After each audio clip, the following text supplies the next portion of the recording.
오늘 제가 여러분과 함께 성령께서 마음에 이렇게 주신 것들이 있어요. 그것을 함께 좀 나누도록 하겠습니다. 자, 여러분 성경으로 한번 좀 성경 말씀 먼저 좀 보고 그리고 함께 은혜를 나눴으면 좋겠는데요. 요한복음 7장을 한번 펴보십시오. 요한복음 7장. 요한복음이 아니죠. 사도행전 2장. 제가 말을 잘못했네요. 사도행전 2장. 사도행전 2장입니다. 죄송합니다. 제가 사도행전 2장 14절부터 17절까지 말씀입니다. 자, 14절부터 17절까지 우리가 함께 읽도록 하겠습니다. 시작. 베드로가 11 사도와 함께 서서 소리를 높여 이르되 유대인들과 예루살렘에 사는 모든 사람들아, 이 일을 너희로 알게 할 것이니 내 말에 귀를 기울이라. 때가 제3시니 너희가 생각같이 이 사람들이 취한 것이 아니라 이는 곧 선지자 요엘을 통하여 말씀하신 것이니 일러스되 하나님이 말씀하시기를 말세에 내가 내 영을 모든 육체에 부어주리니 너희의 자녀들은 예언할 것이요 너희의 젊은이들은 환상을 보고 너희의 늙은이들은 꿈을 꾸리라. 아멘. 오늘 이 본문 말씀은 여러분이 잘 아는 사도행전 2장의 성령 강림 사건 이후에 있는 베드로의 설교입니다. 성령 강림 사건은 우리가 잘 아는 사건이죠. 성령님이 임하신 일. 이것은 인류 역사에 제가 볼 때는 최고의 놀라운 사건이라고 저는 생각합니다. 예수님의 십자가 사건 다음으로요. 굉장히 중요한 일이죠.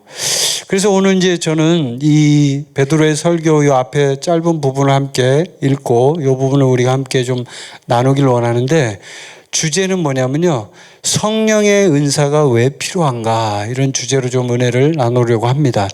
금요 성령 예배는 결국은 성령님이 우리 안에서 통치하시고 성령님이 우리 안에서 일하셔야만 이 금요 성령 예배의 진짜 본래 목적이 이루어집니다. 이 금요 성령 예배는 제가 계속 말씀드리지만 두 가지입니다. 목적이 하나는 훈련입니다. 우리가 성령의 은사, 성령의 모든 것들을 훈련하길 원하는 거고요. 또 하나는 성령의 임재가 이 예배에 임하길 원합니다. 그게 이루어져야 돼, 그게. 그래서 이제 오늘 제가 이 성령의 은사에 대한 부분들, 우리가 함께 계속 공부하고 있지만 성령의 은사가 왜 필요한가, 이 부분에 대해서 좀 함께 은혜를 좀 나누려고 합니다. 오늘 이 본문 말씀을 가만히 보니까요, 베드로가 이제 그 유대인들 예루살렘에 있는 이 바리새인들, 이 사람들이 지금 이제 일부의 사람들, 어떤 사람들은 은혜를 받았고요, 어떤 사람들은 은혜를 못 받았어요. 그래서 이 사람들이 방언을 하고 어떤 초자연적인 일들이 일어나는 이 장면을 본 상황에서 이 사람들이 볼 때는 이것이 진짜 이해가 되지 않는 일이잖아요. 그래서 이 사람들이 술에 취했다, 지금 술 먹고 지금 취해가지고 지금 정신이 나간 행동을 하는 거다라고 그렇게 얘기한 거예요. 그러고 나서 이제 베드로가 지금 이 오늘 본문 말씀의 14절부터 이 설교를 하는 거예요. 그래서 아주 당당하게, 또 아주 엄숙하게, 또 아주 강한 어조로 베드로가 얘기하는 거예요. 지금 이게. 베드로가 11 사도와 함께 서서 소리를 높여 이르되, 소리를 높여서 굉장히 높은 소리로 지금 베드로가 지금 이 사람들이 술에 취했다고 뭐 니네들 지금 이상한 애들 아니야 하면서 쉽게 말하면 완전히 조롱하는, 비꼬는 얘기를 하는 거예요. 근데 거기다 대고 지금 큰 소리를 지르면서, 그 당시에는 뭐 이 마이크도 없었고 이런 확성기도 없었기 때문에 소리를 질러야만 하는 상황이잖아요. 큰 소리를 지르면서 얘기하는 거예요. 유대인들과 예루살렘에 사는 모든 사람들아, 이 일을 너희로 알게 할 것이니 내 말에 귀를 기울이라. 여기 사람들이 일순간에 그 현장에 있는 사람들이 귀를 기울이기 시작하는 거예요. 저 인간이 무슨 얘기를 하는가.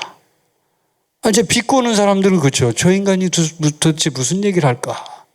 또 은혜 받은 사람들은 간절한 마음으로 성령님이 어떤 메시지를 주실까 하는 거죠.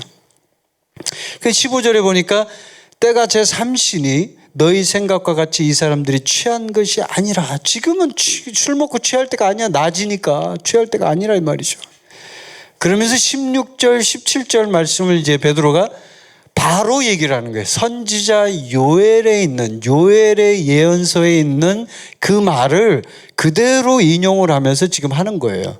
자, 17절에 보니까 이렇게 얘기해요. 다시 한번 읽어봅시다. 우리가 시작. 하나님이 말씀하시기를 말세에 내가 내 영을 모든 육체에 부어주리니 너희의 자녀들은 예언할 것이요 너희의 젊은이들은 환상을 보고 너희의 늙은이들은 꿈을 꾸리라. 아멘. 그대로 인용을 해버렸어요, 베드로가. 근데 이 말씀을 인용한 이유가 뭘까요? 왜 이 말씀을 인용한 걸까요? 이 말씀을 인용한 이유는 아주 간단합니다. 요엘이 말하는 이 얘기는요, 결국은 마지막 때에 일어날 성령의 초자연적인 현상들을 요엘이 그대로 예언한 것이기 때문이에요. 자, 보세요. 하나님이 말씀하시기를 말세는 어떤 때예요? 말세는 end time, 마지막 때라고 얘기합니다. 그 마지막 때가 언제예요? 지금이에요? 여러분, 지금입니까? 마지막 때가? 지금이에요. 지금이 말세예요, 말세. end time, 마지막 때. 그 마지막 때에 어떤 일이 일어날 건데 그 얘기를 하는 거죠. 내가 내 영을, 성령이죠. 성령을 모든 육체에 부어준다는 거예요. 지금 이 오순절 성령 강림 사건은 성령님이 부어진 일이지 지금 너희들이 생각하는 것처럼 비꼬는 조롱하는 이 말처럼 지금 술 취해가지고 이 사람들이 지금 무슨 행동을 하는 게 아니고 성령님이 임한 거야. 성령이 부어진 거야. 모든 육체에 부어줄 거야. 단 한 명도 예외가 없어. 원하기만 하면 다 부어줄 거야. 이 얘기예요. 근데 그렇게 부어진 다음에 어떤 일이 일어나냐면요. 예언을 한다는 거예요. 예언. 그리고 환상을 본다는 거예요. 그리고 꿈을 꾼다는 거예요. 자, 세 가지가 나왔어요. 예언이 나왔고 환상이 나왔고 꿈이 나왔어요. 여러분, 지금 이 시대의 복음주의자들 혹은 말씀 중심의 신앙관을 갖고 있는 사람들, 이 얘기를 보면 어떤 반응이 나올까요? 예언이요? 환상이요? 꿈이요? 그거 우리가 그렇게 신뢰할 만한 것이 못 되잖아요. 우리는 말씀만 있으면 되잖아요. 어느 한 면으로 볼 때는 맞는 말이에요. 맞아요. 말씀 중요합니다. 말씀이 최고예요, 최고. 그런데요, 베드로는 지금 오늘 이 말씀에서 분명히 예언과 환상과 꿈을 얘기합니다. 예언과 환상과 꿈. 제가 계속 지금 이 메시지들을 작년 말부터 올 초까지 계속 메시지를 하면서 여러분에게 계속적으로 얘기했던 게 뭐냐면요. 마지막 때 부흥과 대추수. 그것은 어떻게 일어나며 우리가 어떻게 준비해야 되며 어떻게 주님 앞에 나아가야 되는가에 대해서 제가 메시지를 여러 번 했어요. 여러분, 지금 이 시대는 누가 어떤 말로 변명하고 그걸 포장하고 그걸 아니라고 어떠한 미사여구를 꾸며도요, 지금은 변명할 수가 없는 마지막 때예요. 아멘이십니까? 마지막 때예요. 여러분이 그 사실을 마음속으로 가슴 깊이 받아들인다면 지금 주님이 오실 그때는 가까운 때라고 지금 100% 모든 사람들이 확신하고 있는 거예요. 왜 그러냐면요. 지금 이 시대 자체가 하나님께서 움직이는 마지막 때의 그 모든 징조들을 그대로 갖고 있어요. 그대로 갖고 있어요. 이제 코로나보다 더한 전염병이 올 수도 있는 거예요. 그건 모르는 거예요, 우리가. 우리가 2년 동안의 이 코로나 사건을 통해서 무엇을 경험했나요? 우리는 분명하게 똑똑하게 봤어요. 민주주의, 인권 아무 소용없구나. 코로나가 오면 인권은 묵살되는구나. 전염병이 오면 우리가 얘기하는 그 평범하고 평범한 우리의 인권, 자유, 모든 가치, 내가 선택할 수 있는 가치, 내 마음대로 할 수 있는 권리 어떻게 됩니까? 전부 다 사라져버려요. 식당도 못 가잖아요. 저는 지금 식당도 못 가요. 식당 가는 거 최소한의 아주 보잘것없는 사실은 평범한 그런 권리예요. 내가 가고 싶은 식당에 가는 거 당연히 대한민국 국민으로서 누려야 할 권리예요. 근데 그 권리조차도 박탈당하는 거예요. 왜요? 통제의 수단으로 무언가를 사용하게 되면 너 백신 안 맞았지? 식당 가지 마. 그럼 못 가는 거예요. 여러분도 지금 경험하고 있죠? 백신 맞으신 분들은 식당을 마음껏 가시겠지만 안 맞으신 분들은 못 가는 거예요. 그럼 이게 인권이 있는 거예요, 지금? 인권이 없는 거죠. 이 일을 통해서 우리가 배운 게 있죠. 아, 마지막 때에 진짜 마지막 그때가 됐을 때 세계 정부를 꿈꾸는 이 사탄의 무리들이 세계 정부를 만들어 놓고요. 사람들을 통제를 해야 되잖아요. 통제를 할 때 가장 좋은 명분이 뭘까요?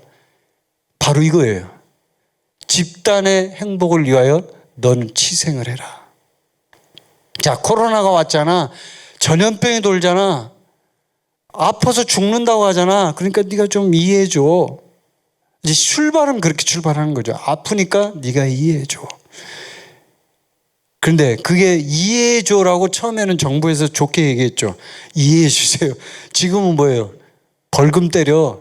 너 꼼짝 마. 이렇게 얘기하는 거죠. 꼼짝 말하는 거예요. 말을 안 들으면 통제하겠다는 거예요. 지금은 벌금으로 하죠. 나중에 어떻게 될까요, 여러분? 한번 추측해 보세요. 나중엔 죽이겠다는 거예요. 너 백신 안 맞아? 너 죽일 거야. 막 이렇게. 그러니까 중국처럼. 중국은 백신 안 맞으면 너 죽어? 이렇게 하는 거예요. 실제로 그래요, 지금 중국은. 제가 보니까 상황이. 이게 지금 마지막 때의 모습이에요, 이게. 그대로 지금 가는 거예요. 그래서 제가 최근에 기도하면서 들었던 그 성령의 음성은요, 지금 너희는 마지막 때를 예행 연습하고 있다. 이렇게 얘기하더라고요. 뭘 하고 있다고요? 예행 연습하고 있다. 우리 옛날에 학교에서 예행 연습 알죠? 애국가 예행 연습, 무슨 행사하면 그거 예행 연습 하잖아요. 그거 지금 하고 있는 거예요. 그래서 지금은 진짜 마지막 때예요. 진짜. 여러분이 그거에 대해서 아직도 인지하지 못하고 있다면 좀 마지막 때 아니지 않아요? 아닐 수도 있지 않아요? 이렇게 하는 분들은 좀 정신 좀 바짝 차리라고 제가 말씀드리는 거예요. 정신 차려야 돼, 지금은. 지금은 그런 때가 아니에요. 제가 지금 그 마지막 때에 대해서 또 대부흥에 대해서 계속적으로 하나님이 연구를 하게 하시면서 계속 지금 말씀도 보고 또 다양한 책들도 읽으면서 지금 공부를 하고 있는데 이렇게 보니까 지금은요, 진짜 하나님이 말하는 그 예언자들을 통해서 이렇게 얘기한 내용들이 있잖아요. 여러 내용들이. 그 내용들의 마지막 최고 엔드 타임의 끝자락에 있는 그 예언의 타임이요. 그 타임에 일어나는 일들이 지금 일어나고 있다니까요. 실제로. 여러분들이 그 내막을 자세하게 살펴보면요, 깜짝 놀라요. 깜짝 놀라요. 와, 진짜 그렇구나, 진짜. 지금은요, 이제는 어떻게 우리가 이걸 받아들여야 되냐면 이제는 연도를 계산해야 될 정도가 된 거예요. 지금 올해가 몇 년이에요? 2022년이죠. 2023년, 24년, 25년, 26년 연도가 지나가면서 점점 주님이 오실 길이 가까워지는 거예요. 그러면서 성령의 역사가 일어날 그 시점이 타이밍이 가까워오는 거예요. 그래서 하나님께서는 이 마지막 때 말세에 모든 육체에다가 예언과 환상과 꿈을 부어준다는 거예요. 모든 육체에 여러분 모든 사람 한 사람 다. 제가 오늘 찬양하면서 맨 앞에 그 찬양을 부르는데 첫 번째 찬양이 무슨 은혜 나오는 그 찬양을 불렀어요, 오늘. 은혜를 부르는데 제가 은혜를 부르면서 뒤에서 기도를 하는데 성령님 제 마음에 그런 메시지를 줘요. 너희들이 지금까지 걸어온 모든 삶을 한번 보래요. 이렇게. 제가 그 찬양을 부르는데 제 마음속에서 그 성령의 메시지가 쫙 들어오더라고요. 제 안에. 들어오는데 지금까지 상황을 보라는 거예요. 저보고.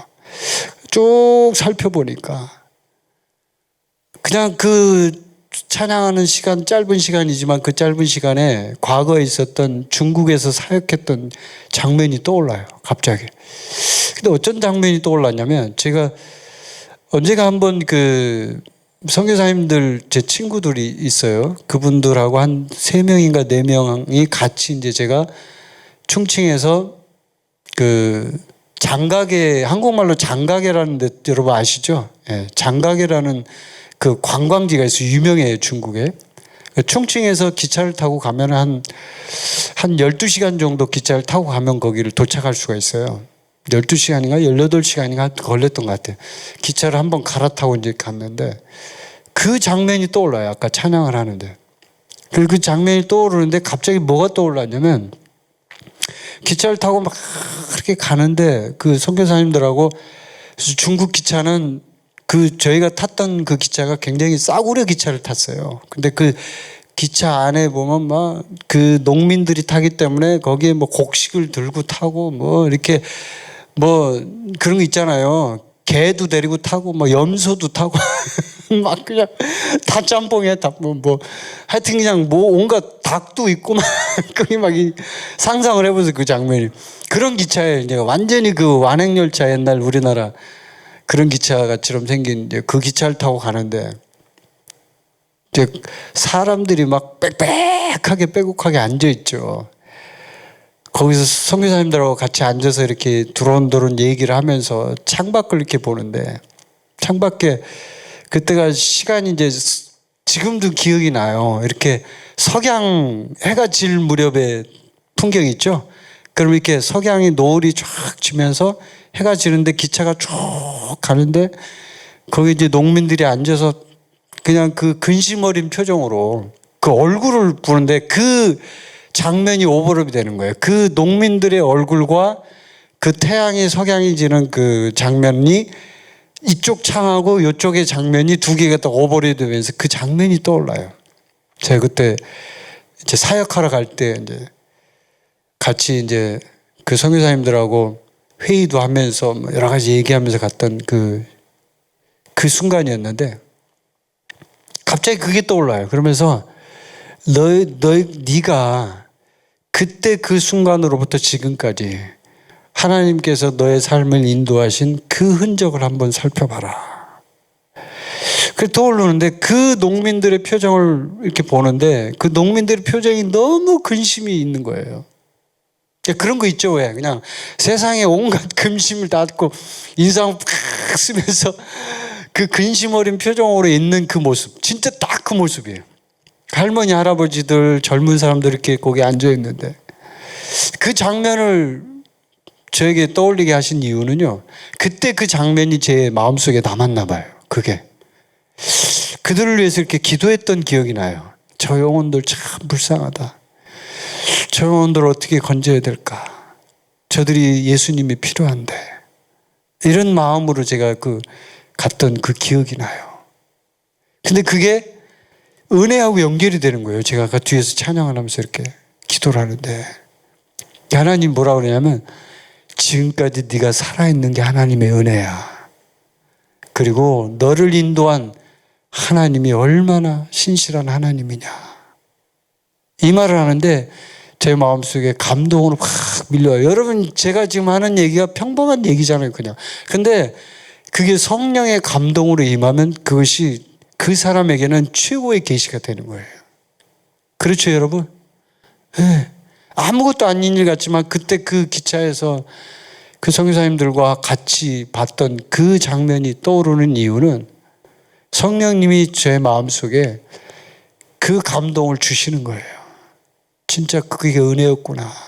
내가 살아있는 게 은혜였구나. 이런 거 있잖아요. 성령님은요, 우리의 삶 가운데서 이처럼 삶의 모든 시작과 끝을 처음부터 끝까지 우리의 삶을 주관하고 있어요. 통치하고 있어요. 그게 성령이에요. 성령. 통치하고 있다고, 주관하고 있고. 우리는 몰라요, 그걸 잘.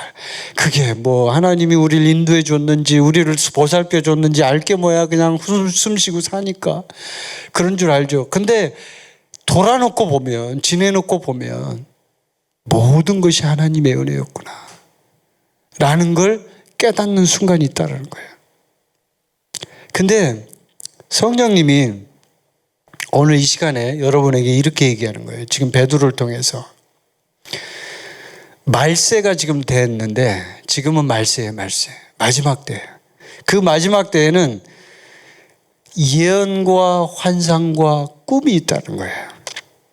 근데 이것을 우리가 어떻게 사용하고 어떻게 적절하게 우리 삶 가운데 이것을 쓰느냐에 따라서 너희는 말세에 있어서 놀라운 하나님의 역사를 일으키게 될 것이다라는 거예요. 여러분 18절에 보세요. 거기 사도행전 2장 18절 보세요. 그 말을 하고 그 다음 절에 보면 뭐라고 얘기를 하냐면 그때에 내가 내 영을 내 남종과 여종들에게 부어준다고 그러는 거예요. 누구한테 부어준다고요?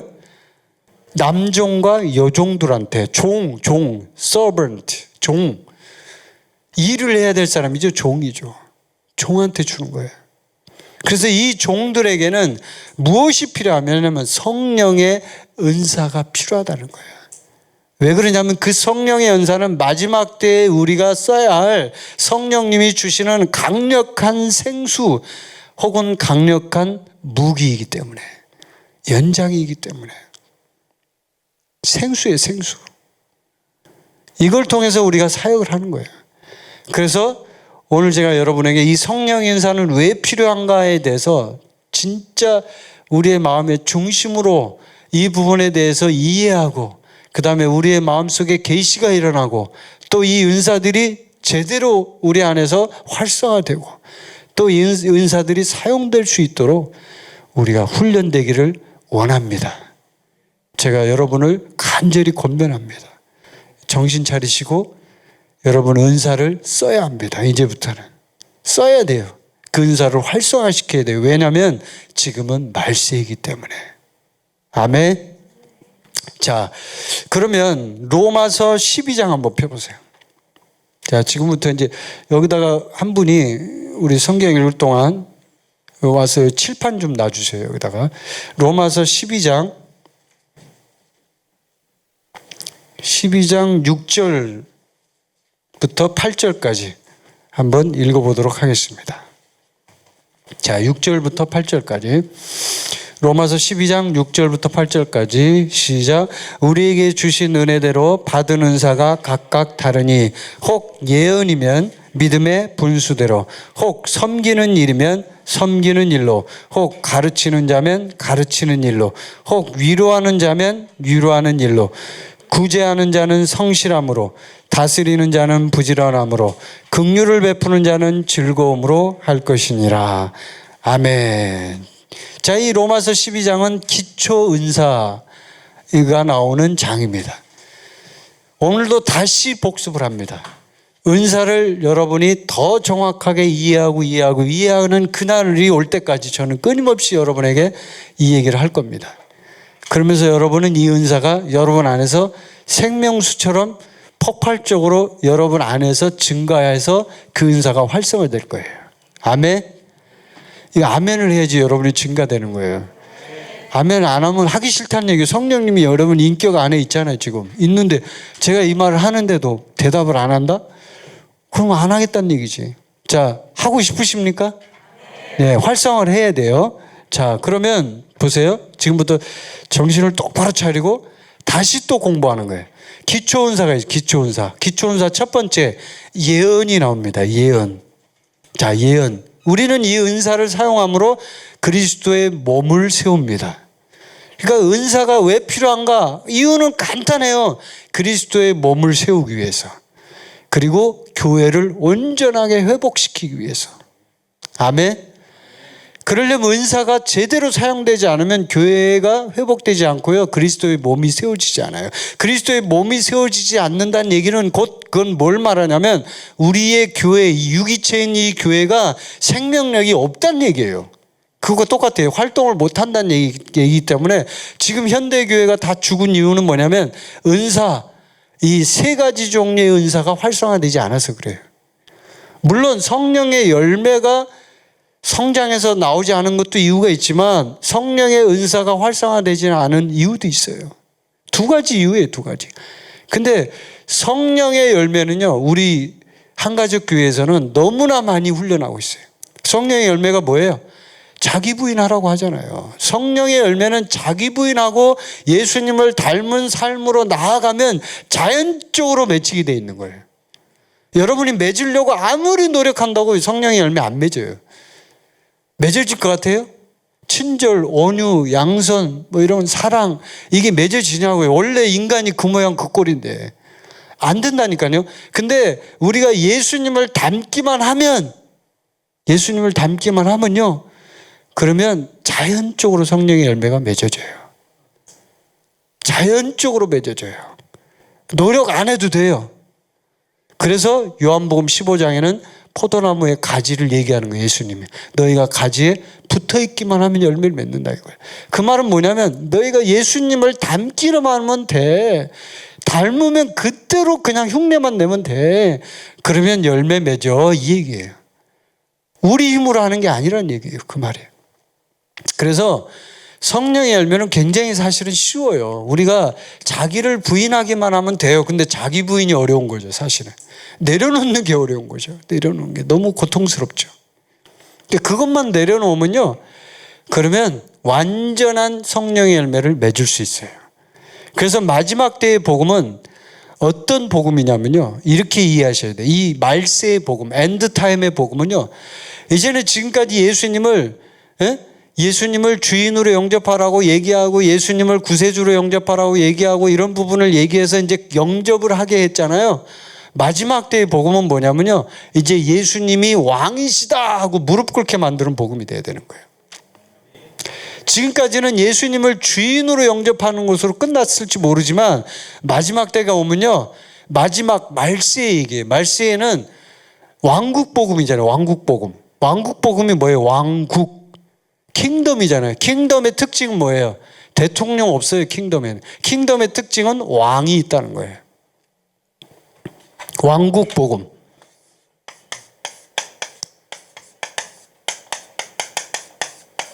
왕국 복음. 이걸 다른 말로 천국 복음. 이제 마지막 때의 복음은 이거거든요. 마지막 때는 더 이상 이제는 주인 되심으로만 끝나면 안 돼요. 주인 되심 기초 중에 기초죠. 예수님이 주인 돼야 복음이 되는 거예요. 예수님이 주인 되는 거예요. 근데 그걸로 끝나는 게 아니에요. 예수님이 왕이 돼야 돼요. 예수님이 왕. 그래서 왕 앞에 우리가 어떻게 해야 되냐? 무릎을 꿇어야 되는 거야. 왕 앞에 무릎 꿇고 경배 드리는 거예요. 이 복음이 회복되는 것이 엔드타임의 복음이에요. 그래서 그렇게 되는 상황이 오려면요, 우리가 성령의 열매를 맺고, 가지가 이제 포도나무에 붙어 있는 그 상태, 그리고 예수님과 함께하는 상태뿐만 아니라 그것이 열매가 맺어서 왕국 복음으로 왕 앞에 무릎 꿇는 상태로 완전히 부복하고 그 왕의 통치를 받는 상황으로, 이제 뭐 자기 부인이 문제가 아니라 이제는 왕 앞에 무릎 꿇고 순종을 해야 되는 거예요. 이제는 그동안에는 자기 부인하면서 나라는 인간을 내려놓고 주인 되심에 대해서 철저하게 투쟁하면서, 내가 주인이었다가 예수님이 주인이었다가 왔다 갔다 하잖아요. 계속 소유권 이전 뭐 별의별 훈련 하잖아요, 우리가 지금. 이게 아니라 마지막 때는 이렇게 된다는 거예요. 왕국 복음으로 넘어가면서 왕 앞에 무릎 꿇는 복음으로 가야 되는 거예요. 이게 이루어지면 이게 성숙하다라는 표현, 이게 그리스도의 충만하심에 장성한 분량에 이른다 하는 얘기가 이거거든요. 에베소서에 나오는. 그러면 이 왕국 복음으로 가는 거예요. 천국 복음으로 가는 거예요. 그런데 이것과 더불어서 양대 산맥이죠. 성령의 열매와 성령의 은사. 양대 산맥. 항상 우리는 이 두 가지를 주목해야 돼요. 성령의 열매, 성령의 은사. 두 개. 은사, 열매. 굉장히 중요해요. 이 두 개가. 이 두 개를 항상 염두에 두고 우리가 살아야 돼요. 마지막 때에 성령 사역을 하려면. 그러면 열매는 지금 얘기했죠. 열매는 자기 성품을 이게 내리면서 자기 부인하면서 충만하심에 장성한 분량에 이르러야 돼요. 그 상태로 성숙해져야 되는 거예요. 열매는. 성숙하면 자연적으로 맺히는 거예요. 이건 노력할 필요가 없다고 제가 계속 얘기했잖아요. 그러면 은사는 어떻게 해? 은사는 훈련하면서 활성화시키는 방법밖에 없는 거예요. 그래서 제가 이 시간을 빌어서 이 금요 성령 예배를 통해서 여러분의 이 은사, 이 부분들을 좀 더 세밀하게 공부하면서 계속적으로 활성화시키는 작업을 하는 거예요. 시간이 날 때마다 제가 하려고 그래요. 자, 그러면 로마서 12장에서 나오는 이 은사는 무슨 은사냐면 기초 은사라고 그래요. 기초 은사. 왜 이걸 기초 은사라고 하냐면 이 은사들을 통해서 사역의 은사로 발전돼 나아가고 사역의 은사에서 또 발전되면은 직분, 직임의 은사로 나아가는 거예요. 직분, 오중 직분. 그렇기 때문에 이거를 기초 은사라고 하는 거예요. 자, 그럼 기초 은사를 한번 볼게요. 자, 처음에 예언이 나와요. 예언은 그 성경에 보면 뭐라고 되어 있냐면 믿음의 분수대로라고 되어 있어요. 예언. 오늘 예언에 대해서 제가 얘기를 할 거예요. 좀 자세하게 얘기해 드릴 거예요. 그러니까 이거는 넘어갈게요, 일단. 자, 예언, 믿음의 분수대로. 본인의 분량이 있어요, 분량.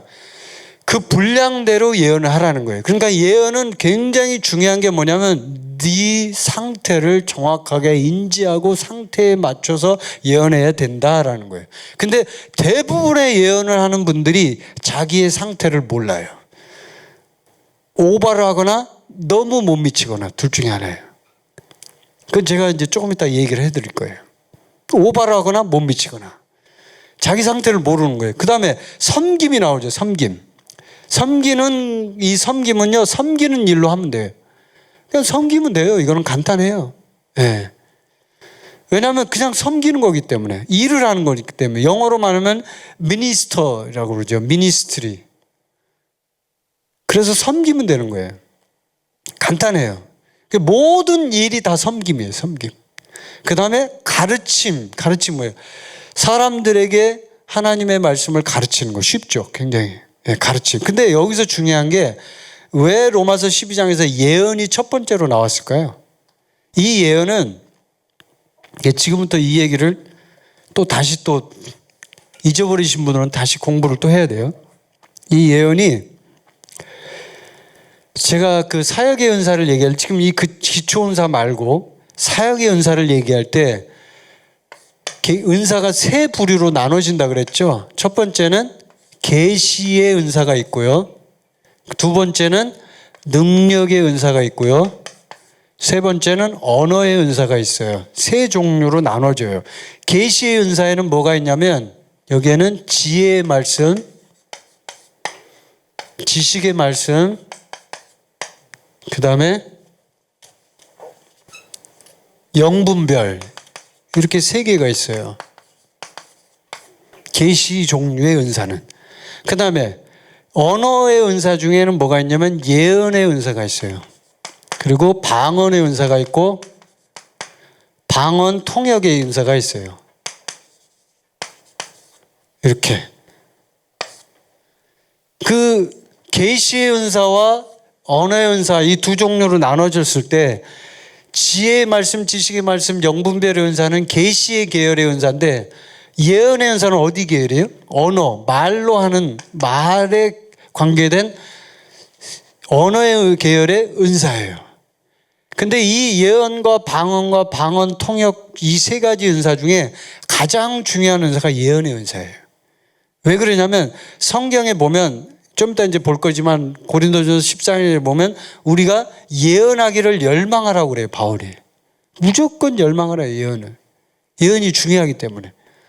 그래서 이 언어 계열의 은사 중에 예언이 최고로 중요해요. 그 다음에 계시의 계열의 은사 중에는 지혜의 말씀이 제일 중요해요.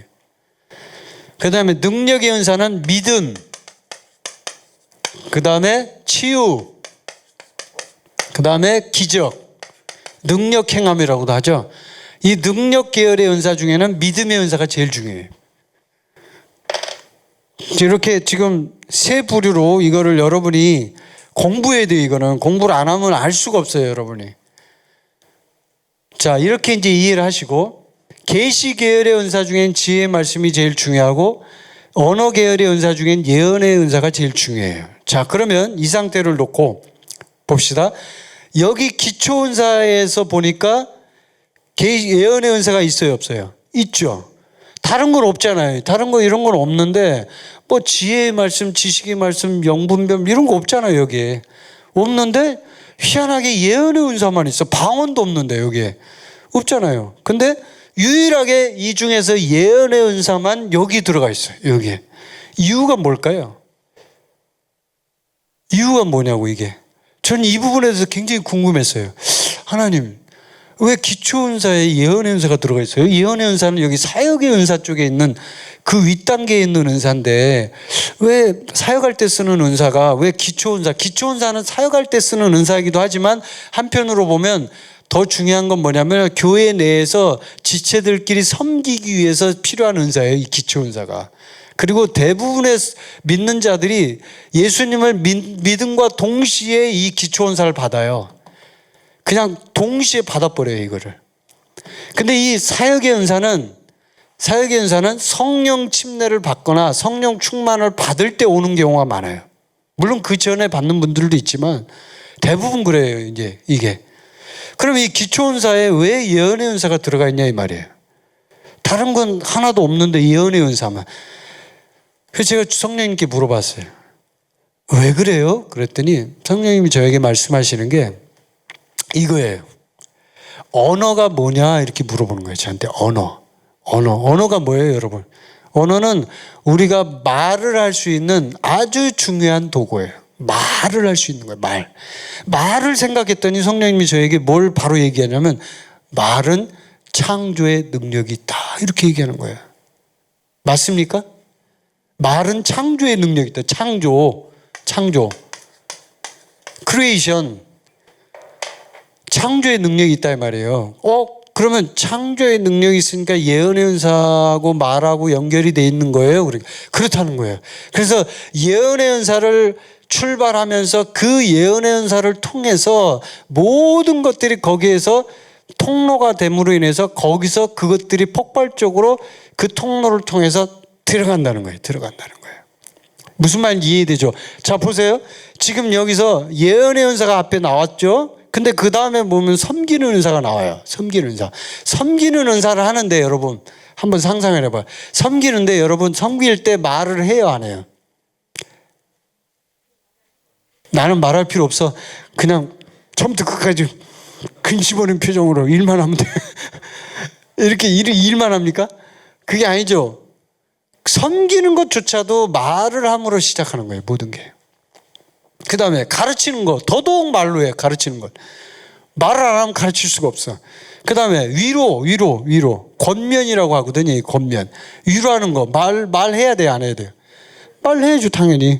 구제 말해야 돼요? 안 할 수도 있지만 말해야죠. 구제 돈을 주면서 지금 이렇게 남을 도우면서 아무 말 없이 그냥 돈만 줘. 눈을 막 부라리면서 그럼 어떻게 될까? 받는 사람이 불편하겠죠. 당연히 구제에도 말을 하게 돼 있는 거예요. 그러니까 긍휼도 마찬가지고요. 이걸 말씀하시는 거예요. 모든 은사가 출발하는 출발점이 언어다. 언어기 때문에 그 언어의 은사에서 가장 중요한 은사는 예언이야. 그렇기 때문에 이 예언이 대문이야. 대문. 게이트야, 게이트. 그러니까 이 예언의 은사를 통해서 너희들의 은사가 폭발적으로 증가하고 나오고 줄어들고 하는 게 나오기 때문에 관건이기 때문에 이 예언의 은사를 기초 은사에도 넣어놓은 거야. 이렇게 얘기하는 거야. 하나님 저한테. 이해되시죠? 뭘 이해가 안 되는 표정이에요. 표정 별로. 그러니까 이 예언의 은사가 활성화되지 않으면요, 다른 은사들도 활성화되기 어렵다는 얘기예요. 쉽게 말하면. 그런 의미도 있는 거예요. 그래서 맨 앞에 집어넣고, 그것도 기초 은사에서도 맨 앞에, 그리고 이쪽 사역의 은사에도 또 나와. 그리고 저쪽 오중 직분에도 또 연관이 있는 직분이 있어. 선지자. 아, 굉장히 중요하구나. 그걸 이제 제가 깨닫게 됐어요. 자, 그러면 여기에 이 로마서 12장에 나오는 은사가 여러분에게 있을 거예요. 분명히. 여러분에게 있을 거예요. 표정이 있는지 없는지도 모르는 표정이네. 표정을 보니까. 전혀 가늠이 없는 표정이네. 근데 있어요. 여러분에게. 자, 그러면 이제 봅시다. 계시의 은사에 대해서는 제가 1월 달에 초반에 한번 얘기를 했어요. 제가 지혜의 말씀에 대해서, 지식의 말씀에 대해서 한번 강의를 했어요. 그래서 일단 그 부분은 제가 이 시간에는 안 하고 넘어가요. 그런데 중요한 게 이 언어의 은사인 예언의 은사, 이 예언의 은사는요, 굉장히 중요한 은사라고 지금 말씀드렸죠. 왜 그러냐면 이런 것들을 담는 대문과 같은 역할을 하기 때문에. 보세요. 지혜의 말씀, 지식의 말씀, 영분별의 은사가 있어요. 계시계열의 은사예요. 근데 이 계시계열의 은사는, 이 계시계열의 은사를 나타내기 위해서는 무엇이 필요하냐면 언어가 필요한 거예요. 언어가 없으면 이 계시를 누구한테 전달할 거예요? 어디다가 통로를 쓸 거예요? 언어에다 써야지 통로를 할 거 아니에요. 지혜의 말씀을 받았어요. 근데 그걸 어디로 해요? 몸으로 해요? 몸으로 어떻게 표현해요? 몰라, 조민규 형제님 할 수 있을지 모르겠는데 막 몸을 막 비비면서 손가락질을 하면서 안 되는 거죠. 그러니까 이 계시의 은사도 결국은 언어의 은사에다가 실어가지고 이 언어의 은사를 통해서 밖으로 나가야만 계시의 은사가 활용이 되는 거예요.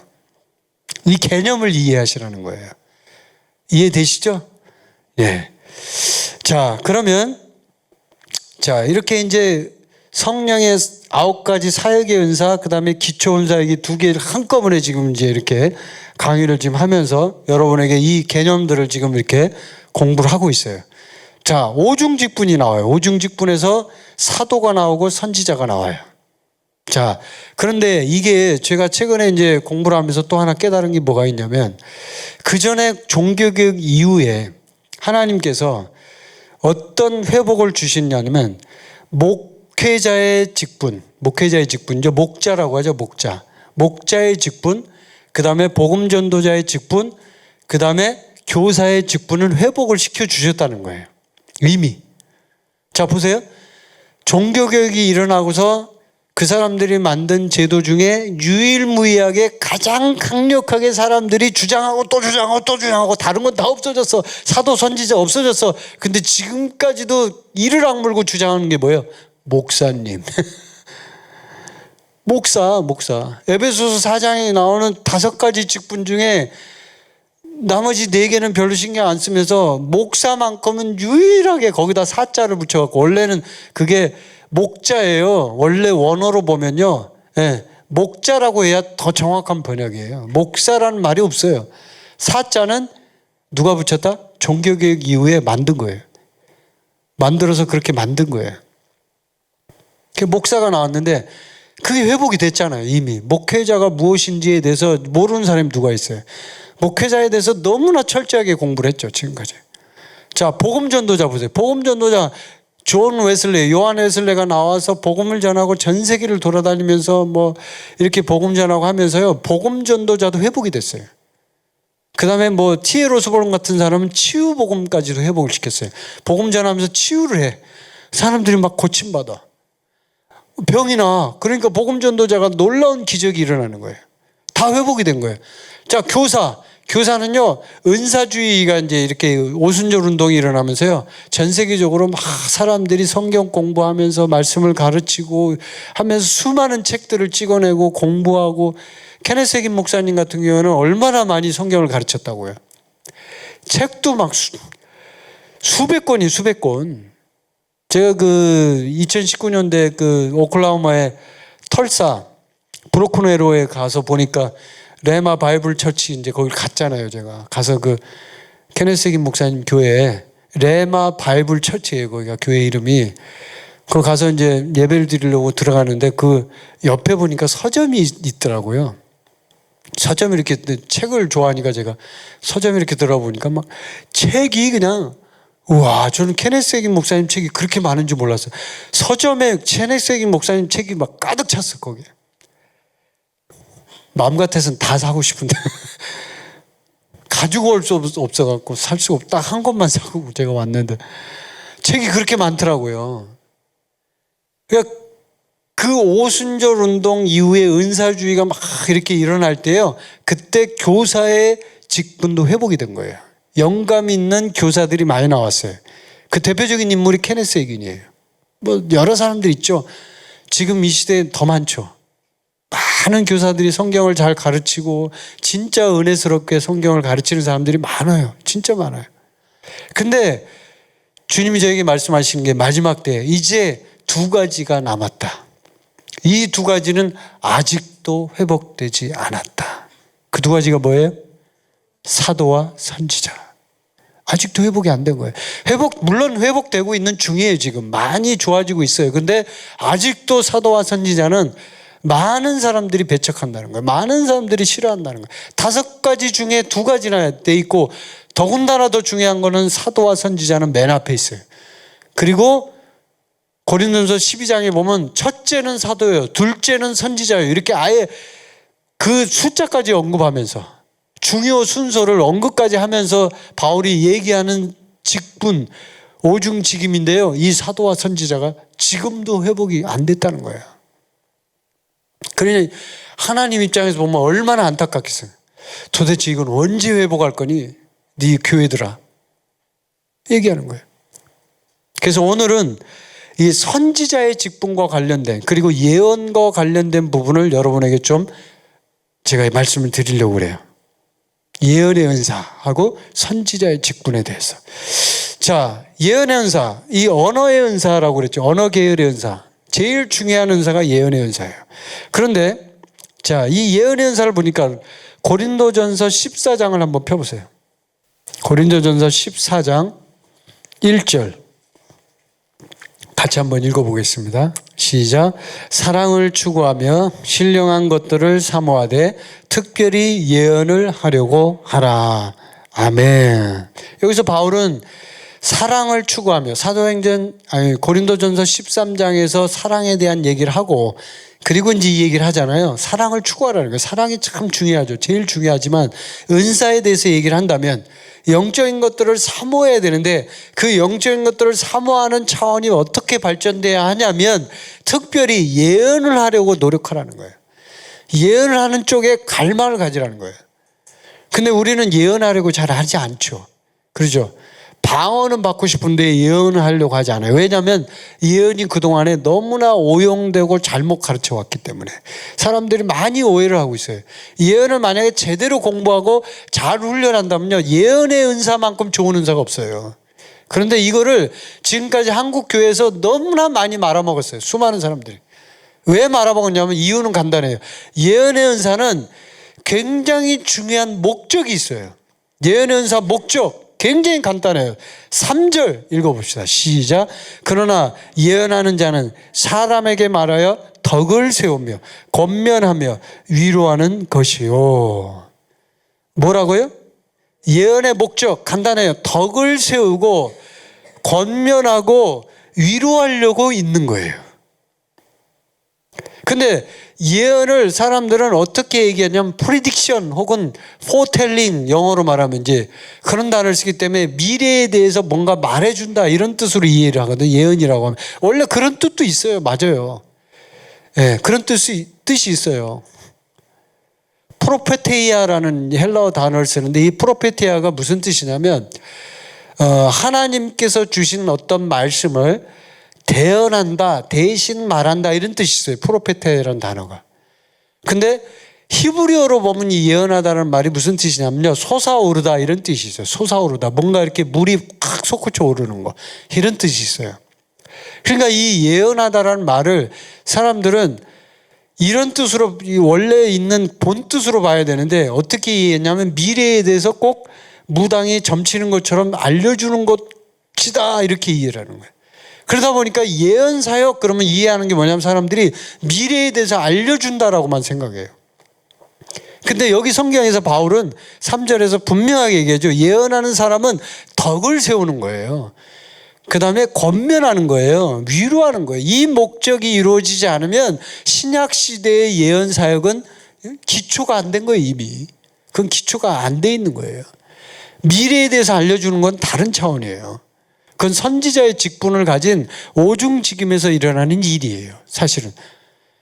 일반적으로 우리가 예언의 은사와 선지자의 직분을요 따로 분리해서 볼 수도 있고 같이 붙여서도 볼 수 있는데, 예언의 은사가 있는 사람이 선지자일 수는 있지만 예언의 은사를 가지고 있는 사람이 반드시 선지자이지는 않아요. 아닐 수도 있어요. 예언의 은사는 있지만 선지자 아니야. 왜냐하면 오중직임은 분명히 하나님께서 5 직분을 주셔서 그 직분을 통해서 진짜 온전하게 사역자로 세우는 사람들을 오중직임이라고 하거든요. 이 사람들은 굉장히 중요한 사람들이에요. 많은 사람들이 오중직분을 받는 게 아니에요, 여러분. 우리 인터넷 한가족교회에서 하니까 이게 많이 나오니까 사람들이 이게 대부분 다 받는다 이렇게 생각하지만 여러분 착각이에요. 오중직분은 소수의 사람이 받는 거예요. 왜냐하면 교회에 덕을 세우고 교회에 그리스도의 몸을 세우고 성도를 온전하게 하기 위해서 필요한 것이지 모든 사람이 다 오중직분 받는 거 아니에요. 근데 이 예언의 은사를 우리가 제대로 이해를 못하다 보니까 한국교회에서 이거를 전부 다 오용을 해버린 거예요. 잘못 사용한 거예요. 자, 예언의 은사의 목적 뭐예요? 덕을 세우고 권면하고 위로하는 거예요. 자, 좀 더 쉽게 얘기해 볼게요. 어떤 자매님이 어떤 자매님에게 예언의 은사를 지금 써요. 근데 이 예언의 은사는 초자연적인 은사예요. 여러분이 그냥 머릿속으로 막 지어 짜내서 그것을 생각해서 말하는 게 아니고, 또 혹은 원래 말을 잘하는 그 천연적인 태생적으로 말을 잘하는 그게 아니고 성령님이 초산적으로 주시는 어떤 메시지예요. 예언은. 자, 그러면 이 메시지를 이 사람한테 주는데 이 메시지가 미래에 대한 예언이 아닌 경우에 이 메시지를 뭘 주냐면 목적은 간단해요. 덕을 세우고 권면하고 위로할 때 주는 거예요. 자, 이 목적이 이루어진다면 어떻게 될까요? 예언 은사는 너무나 아름다운 은사인 거예요. 그 사람들을 위로하는 거예요. 그 사람들을 진짜 제대로 권면하는 거예요. 자매님, 지금 성령님이 저한테 이 얘기 하는데 성령님이 이 말을 하래요. 이대로 하시면 돼요. 이렇게 권면해 주는 거예요. 진심 어린 마음으로. 근데 이게 예언의 은사가 또 하나 잘못된 게 뭐가 있냐면 시점을 잘못해가지고 사람들이 또 많이 그걸 이제 잘못하는 경우가 있어요. 케네스 해긴 목사님이 케네스 해긴 목사님이 아니구나. 제가 잘못 얘기했네. 어떤 목사님이래. 다른 목사님이 이제 어느 날 하루는 그 굉장히 힘든 그 고통스러운 시간을 보내고나 막 끝난 시점이었대요. 이 목사님이. 그러니까 굉장히 어려운 시험을 당한 거예요. 하나님께 훈련을 받고 고통스러운 시간을 보내고 이제 막 좀 벗어나서 이제 조금 한숨 돌리고 좀 이제 괜찮다 할 때, 그때가 됐을 때 이제 이 목사님이 이제 하나님께 기도했대요. 하나님 이제 조금 여유를 주세요. 제가 좀 한숨 좀 돌릴게요. 너무 힘들어요. 이렇게 이제 기도를 했대요. 근데 갑자기 어떤 자매님이 그 교회에 있는 자매님이 예언의 은사를 받은 거예요. 그래가지고 목사님을 찾아왔어요. 목사님, 바로 또 다른 엄청난 환난과 고통이 온답니다. 준비하십시오. 이렇게 얘기하는 거예요. 그러니까 이 목사님이 그 얘기를 듣고 실망이 돼가지고 하나님 저를 죽이시려고 작정하신 거. 저 지금 힘들어서 죽겠는데 좀 한숨 좀 돌리고 싶은데 아니 이게 무슨 청천벽력 같은 이걸 예언이라고 하십니까? 이러면서 이 목사님이 막 울며 불며 하나님께 기도했대요. 그래서 나중에 이제 진짜 그렇게 된 거예요. 진짜 그렇게 왔대요. 왔는데 그 당시에 그 예언이 왔을 당시에는 너무 힘든 거예요. 그걸 예언으로 받아들이기조차 싫은 거예요. 그게. 나중에 기도하면서 이제 그 환란이 지나고 나서 이제 기도하는데 성령님이 그러더래요. 그 예언의 은사를 말한 자매가 실수한 게 하나 있다. 그러더래요, 성령님. 뭐가 실수했는데 시점을 잘못한 거야 이렇게 얘기하더래요. 그 언제 얘기했어야 돼요 여러분? 이 자매님이 이 목사님한테 언제 얘기해야 되는 거예요? 환란이 좀 진행돼서 잘 모를 때, 환란이 진행돼서 막 지금 막 힘든데 끝나갈 때쯤 돼서 이제 끝날 때가 거의 됐어. 아직은 힘들어. 그런데 그 예언을 좀 묵혀뒀다가 가만히 놔뒀다가 딱 찾아가서 목사님 제가 지금까지 목사님 위해서 기도했어요. 그건 뭐냐면 기도하라는 거예요. 기도. 먼저 기도를 해주라는 거예요. 근데 이 자매가 섣불리 시점을 잘못 이해해가지고요. 먼저 얘기해 뿌는 급하니까 막 얘기하고 싶어가지고. 그럼 그때 끝날 때쯤 얘기했으면 이 목사님이 어떤 반응을 보였을까요? 자매님 너무 고마워요. 정말 감사해요. 주님이 이제 축복을 주시겠군요. 그 축복을 주신다는 약속을 같이 거기 포함하고 있는 거니까. 힘이 날까요, 안 날까요? 힘이 나죠, 당연히. 그 얘기를 하더니 시점이 잘못됐다. 그래서 여러분 예언할 때는 이게 중요해요. 예언의 목적을 흐리면 안 되고요. 예언의 시점을 잘못하면 안 돼요. 사람들이 실수를 되게 많이 해요. 지금 얘기해야 돼요? 라고 물어봐야 되는 거예요, 하나님께. 근데 안 물어보고 그냥 저질러 버리는 거예요, 그냥. 그러니까 그 목사님이 힘들었죠. 그러니까 그 자매만 보면 그 목사님은 어떻게 그냥 두드러기를 하고 저 자매가 나한테 예언을 할까? 겁나는 거지, 이제. 그 자매만 보면 도망 다니는 거지. 그 아픈 기억이 나는 거죠. 그러니까 예언 사역이 참 중요해요. 잘하면 정말 황금같이 쓰일 수 있는데요. 잘못하면 이렇게 되는 거예요. 자, 그래서 예언 은사의 목적, 덕을 세우고 권면하고 위로한다. 근데 아까 얘기했죠. 예언의 은사와 선지자의 직분은 차이가 있다. 아까 말씀드렸죠. 예, 그래서 단순한 신약 시대에 지금 오늘날 우리 시대의 예언의 은사는요, 미래의 예언이 아닌 경우도 많아요. 미래에 대한 예언이 없고 단순히 그냥 권면, 위로, 그 다음에 덕을 세우는 것만 있는 예언의 은사도 많아요. 그런 메시지가 많다고요. 그래서 사람들은 예언의 은사를 잘못 이해해가지고 무조건 미래에 대한 예언이 있어야만 된다고 생각해요. 아니에요. 이제 오늘 확실하게 이해하셨죠? 예. 예언의 은사는 그런 거예요. 그래서 예언하기를 열망하라는 거예요. 예언하기를 열망하고 한두 마디 지각 있는 말로 알아들을 수 있는 말로 예언을 할 때 그것이 교회에 세우고 교회를 위해서 유익이 되는 거예요. 아멘. 그게 유익이 되는 거예요. 근데 방언으로 얘기하면 뭐예요? 통역하지 않는 이상 아무 소용이 없죠. 그래서 방언은 방언과 방언 통역이 한 세트로 같이 움직이면 예언만큼의 효과가 나지만 방언만 하면 예언보다는 훨씬 못하는 거예요. 왜냐하면 못 알아들으니까. 그래서 고린도 전서 14장에 보면요, 방언은요 믿지 않는 자들을 위한 표적이고 예언은 믿는 사람들을 위한 표적이라고 얘기해요. 뒤에 보면 나와요. 거기 뒤에 고린도서 14장에 보면. 자, 그러면 이 예언의 은사를 이제 지금부터는 여러분이 노트에다 메모를 해야 돼요. 이건 중요한 얘기인데 사람들이 잘 몰라요, 이거를. 많은 사람들이 실수하는 게 있어요. 계시가 이제 와요. 예언의 은사를 받을 때 중에 계시가 와요. 하나님이 어떤 메시지를 줘요. 그걸 계시라고 하죠. 레벌레이션, 계시. 하여튼 하나님 계시를 주는데 그 계시를 분별해야 돼요. 분별. 계시를 잘못 분별하면요, 이게 마귀가 줄 수도 있고 지 생각으로 할 수도 있고 수많은 일들이 일어날 수 있죠. 그런데 사람들이 착각을 하기 때문에 그것이 예언인 줄 알고 잘못 저질러 버린단 말이에요. 그래서 계시는 특히 예언을 할 때는 반드시 분별을 해야 돼요. 분별. 아주 중요합니다. 그래서 예언의 은사는 여기다 쓸게요, 제가. 예언의 은사는 첫 번째 계시가 있는데 이 계시를요 분별해야 돼요. 분별. 두 번째 해석해야 돼요. 세 번째 적용해야 돼요.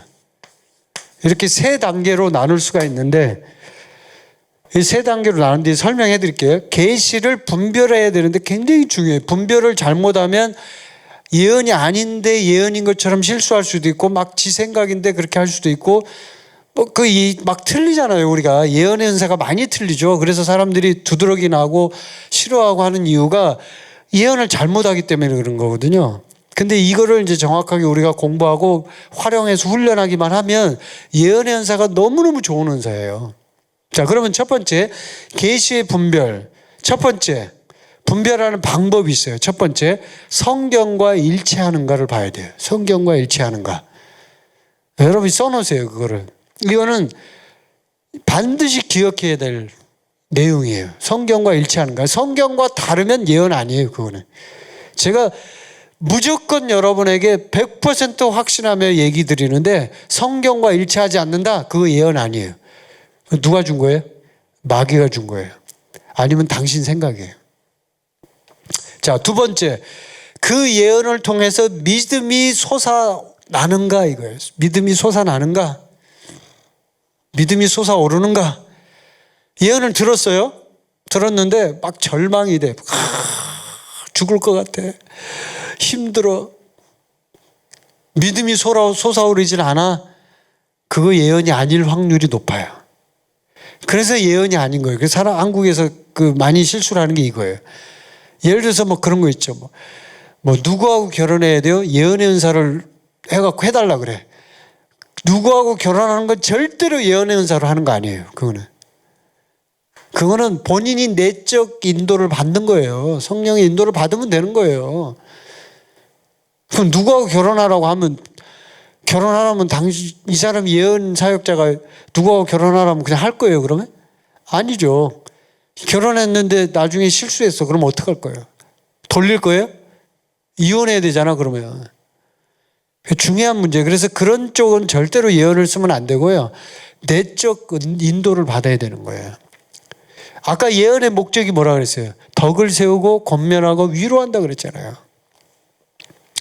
그래서 믿음이 솟아나는가를 봐야 돼요. 두 번째가. 세 번째, 다양한 방법으로 반복하여 확인시켜 주는가. 그러니까 이 예언의 은사를 분별할 때는요, 여러 가지 방법이 있어요. 환상도 있고 꿈도 있고 그렇잖아요. 아까 우리 요엘서에 나오는 것도 환상, 꿈, 그 다음에 직감, 또 여러 가지 것들이 있죠.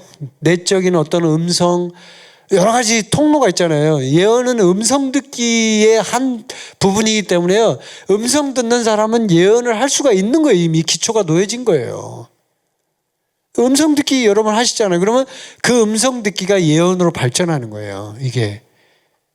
그런데 다양한 방법으로 음성을 듣는데 우리가 반복해서 확인시켜 주냐 이거예요.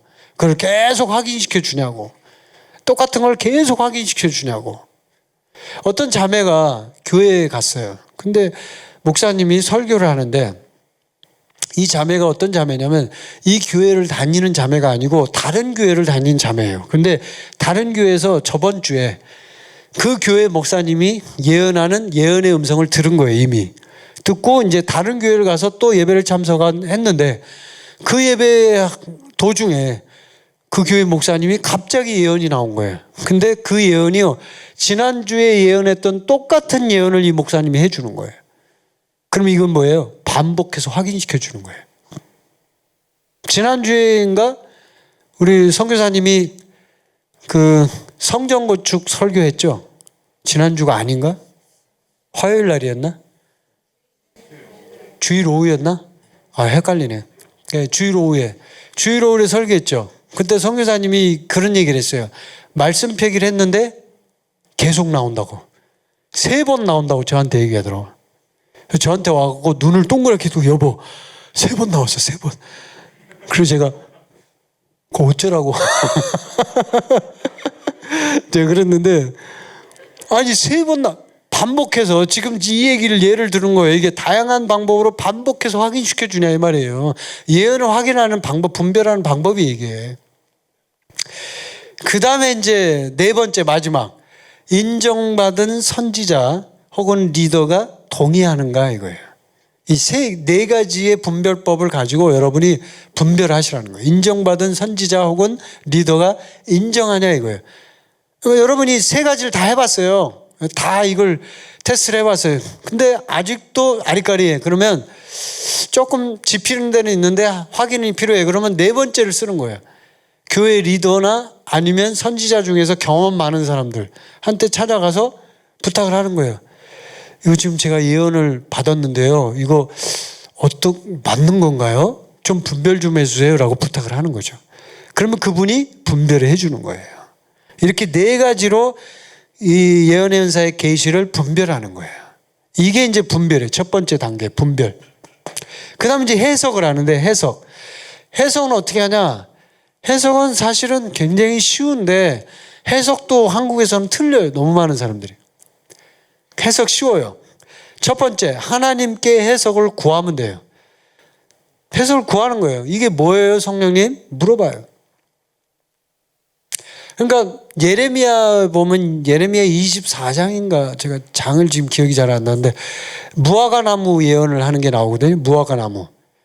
예, 예레미야한테 하나님 무화과 나무를 보여주면서 나무가 하나는 열매가 아주 달고 하나는 열매가 아주 맛이 없고 좋은 열매, 나쁜 열매 이렇게 해가지고 이제 그 예언을 보여주는 장면이 나오거든요. 근데 그런 부분에서 무화과 나무가 나왔는데 결국 이 무화과 나무가 무슨 뜻인지 해석을 해야 되잖아요. 이거는 비유를 보여준 거니까. 그런 경우에는 해석을 참 잘해야 돼요. 그럴 때 하나님께 물어봐야 돼. 해석을 구해야 돼요. 그 다음에 두 번째는 말씀을 통해서 해석을 얻어야 돼요. 성경을 읽어요. 성경 안에 있는 지식을 통해서 그 해석을 얻어야 되는 거예요. 하나님 이 뜻이 뭐예요? 해석을 얻는 거예요. 그 다음에 세 번째는 전후 관계를 통해서 해석을 얻어야 돼요. 전후 관계란 건 뭐냐면 이 예언을 받을 시점에 그 전의 사건과 후의 사건이 있죠. 우리가 삶 속에서 전에 어떤 일이 일어났고 후에 어떤 일이 일어났고 이런 거. 그런 것들을 보라는 거예요. 전에 일어났던 일, 후에 일어났던 일. 그런 걸 보면 이 예언이 이해가 되는 경우가 있어요. 아, 이게 이해가 돼. 분명하게. 아, 이건 이거구나 하고. 그 다음에 마지막으로 네 번째는 똑같아요. 아까 분별하고 비슷해요. 은사 경험이 있는. 그러니까 이 리더가 대부분이죠. 리더한테, 은사 경험이 있는 리더한테 도움을 구하는 거예요. 해석을 해달라고 하는 거예요. 해석이 잘 안 돼요. 선교사님 해석 좀 해주세요. 이렇게 부탁을 하는 거죠. 이렇게 두 번째 해석을 하는 거예요. 그럼 적용은 어떻게 하냐? 적용은 간단해요. 그 예언을 아까 말했죠. 시점을 물어봐야 돼요. 시점. 지금 해야 돼요, 성령님? 지금이라고 하면 지금 하는 거예요. 근데 뭘 해야 된다? 목적은 덕을 세우고 권면하고 위로하는 쪽으로 초점을 맞춰서. 단순히 미래에 대해서 뭔가 막 알려주고 막 이런 나를 드러내려고 내가 이런 걸 받았으니까 내가 이런 사람이야 하고 막 교만하려고 하는 마음이 들어가면 당신은 지금 실패하는 거예요, 지금. 그러면 안 돼요. 무조건 목적은 뭐예요? 덕을 세우고 권면하고 위로하려고. 먼저 그 목적이 있을 때 예언의 목적이 최고도로 달성이 되는 거예요, 이게. 자, 이렇게 예언의 은사에 대해서 제가 이제 오늘 간단하게 좀 말씀을 드렸고요. 이거는 이제 여러분이 계시를 분별하고 해석하고 적용하는 이 부분에 대해서는 일반적으로 우리가 다 알고 있는 내용일 수도 있고 여러분이 몰랐다면 이걸 알아놔야 되고 이걸 분명하게 훈련할 때 써먹어야 되는 거, 활용을 해야 되는 거예요. 활용을 해야 되는 거예요. 실제로 예언을 이제 앞으로 여러분이 예언의 은사를 갈망하면 예언이 올 것이기 때문에 그리고 음성을 듣는 것은 예언의 출발점이라고 그랬잖아요. 이미 예언을 할 수도 있는 거예요, 여러분이. 음성을 듣는다는 얘기는. 그래서 지금 여러분이 출발하는 시점에 있는 거예요. 자, 그 다음에 선지자에 대해서 제가 말씀을 좀 드릴게요. 이건 간단하게 얘기할게요. 선지자의 직분은 아까 말한 것처럼 사도의 직분과 마찬가지로 이제 마지막 때에 회복되어야 될 직분이에요. 선지자 직분 되게 중요해요. 선지자 직분은 제가 그 전에 강의할 때 선지자는 뭘 하는 사람이라고 그랬죠? 선지자는 다 까먹었어. 뭐라 그랬죠? 말씀 뭐요?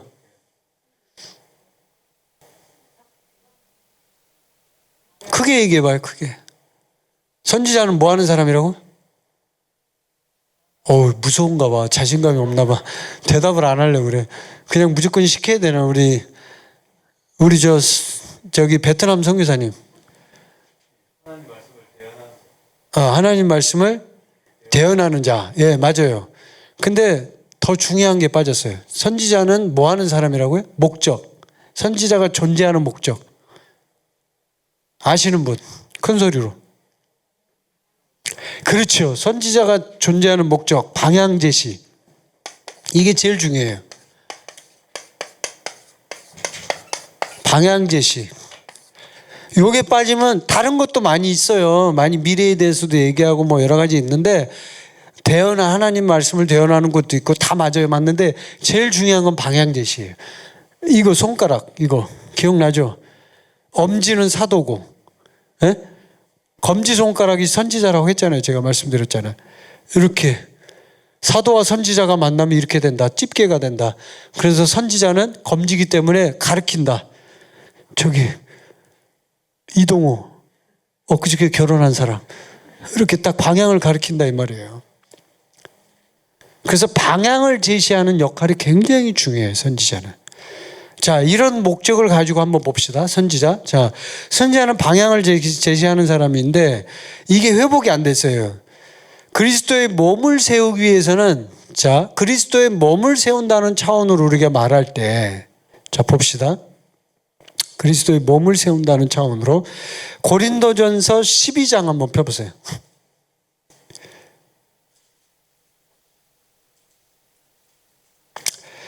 자, 고린도전서 12장 1절에 보니까 이렇게 얘기해요. 바울이, 형제들아 신령한 것에 대하여 나는 너희가 알지 못하기를 원하지 아니하노니. 그러니까 신령한 것, 특히 이 은사에 관련된 것, 영적인 것에 대해서, 은사에 대해서 너희들이 진짜 좀 잘 알아야 된다 이 얘기를 하면서 4절에 뭐라고 그러냐면, 은사는 여러 가지나 성령은 같고, 그렇게 얘기하죠. 은사가 여러 개가 있어요. 지금 많아요. 7가지, 9가지, 뭐 5가지 많아요. 많은데 성령은 같아요. 한 성령이에요. 성령이 똑같은 성령이 부어주는 거예요. 다른 갈래로 나타나는 거죠. 직분은 여러 가지나 주는 같으며. 자, 직분이 5가지가 있어요. 오중직분. 근데 그 직분을 주는 주인, 주체가 되는 분은 한 분이에요. 한 분. 그러면 선지자는 지금 선지자라는 역할을 하는 것뿐이지, 실제적으로 볼 때는 어떤 부분에서 우리가 볼 수 있냐면요, 그리스도의 몸의 부분에서 보면 예수님이 머리 되시고 우리가 몸이기 때문에 이 몸이 그대로 역할을 하기만 하면 그것은 모든 것이 다 같은 유기체로 결합되어 있기 때문에 연결되어 있다는 걸 의미해요. 연결되어 있다. 자, 그 다음에 6절에 보니까 또 사역은 여러 가지나 모든 것을 모든 사람 가운데서 이루시는 하나님은 같으니 각 사람에게 성령을 나타내시면 유익하게 하려 하심이라. 뭐예요? 유익하게 하려고. 교회에 유익을 주려고. 교회가 유익하게 만들려고. 무조건 좋은 거야. 성령의 은사는 유기체 안에 이게 필요한 거야. 이 은사들이 활성화만 되면 너희들 진짜 좋아하는 얘기를 하는 거예요. 근데 그게 선지자의 직분으로 방향 제시로 나타난다고 했을 때, 그걸로 본다면요, 자, 신체가 지금 있는데 이 신체에 있어서 방향 제시를 한다는 얘기는 신체가 앞으로 나아가야 할 어떤 그런 그 방향성을 결정하는 중요한 역할을 한다는 얘기예요. 그렇죠?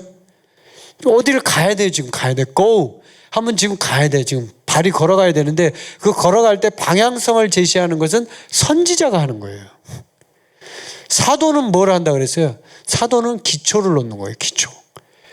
중심을 잡는 거예요. 사도는 기초를 놓는 거예요. 중심을 잡고. 그리고 시작을 하는 거예요. 출발점이 되는 거예요. 근데 선지자는 방향을 제시하는 거예요. 어디로 가야 돼요? 물어볼 때 선지자한테 물어봐야 되는 거예요. 어떻게 해야 돼요? 선지자한테 물어보는 거예요. 그래서 방향 제시라는 면에서 선지자는 교회에 있어서 매우 중요한 역할을 하는 거예요. 매우 중요한 역할을 하는 거예요. 선지자의 역할을 제대로 하기만 하면 그러면 교회는 건강하게 성장할 수밖에 없어요. 왜냐하면 제대로 방향을 가니까요. 그 방향대로 움직이니까요.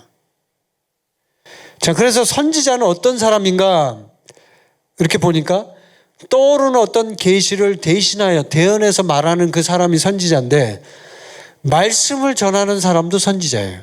왜냐하면 오중직분은 모든 오중직분 사역자가 전부 말씀 전하는 사람이에요.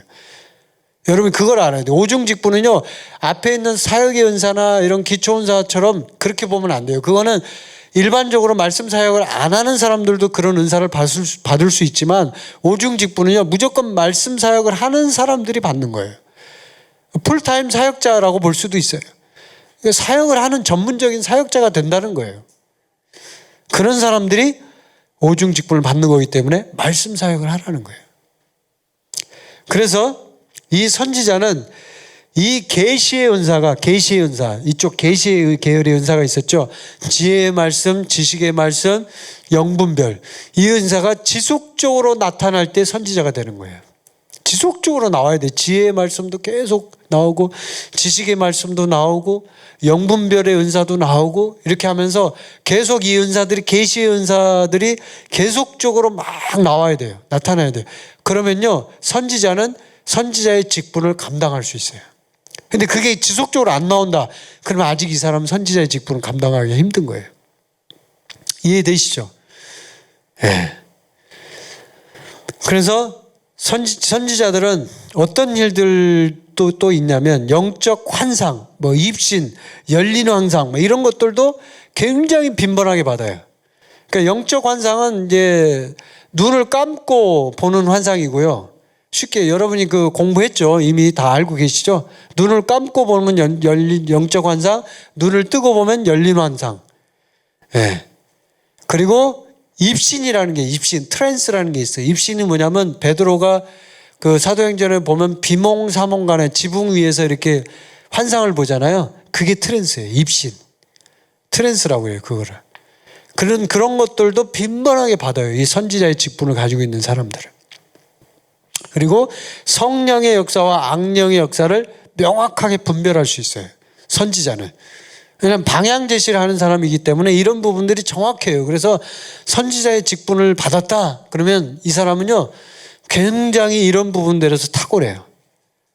그러니까 마귀가 있는지 없는지 다 아는 거예요. 그래서 케네스 해긴 목사님이 선지자의 직분을 받은 분이거든요. 근데 그 케네스 해긴 목사님 간증하는 거 들어보면 그런 게 있더라고요. 집회를 하는데, 어느 날 집회를 하는데 이 집회 현장에 맨 앞에 어떤 사람이, 귀신 들린 사람이 앉아있더래요. 그 앞에. 마귀가 수여 있는 거예요.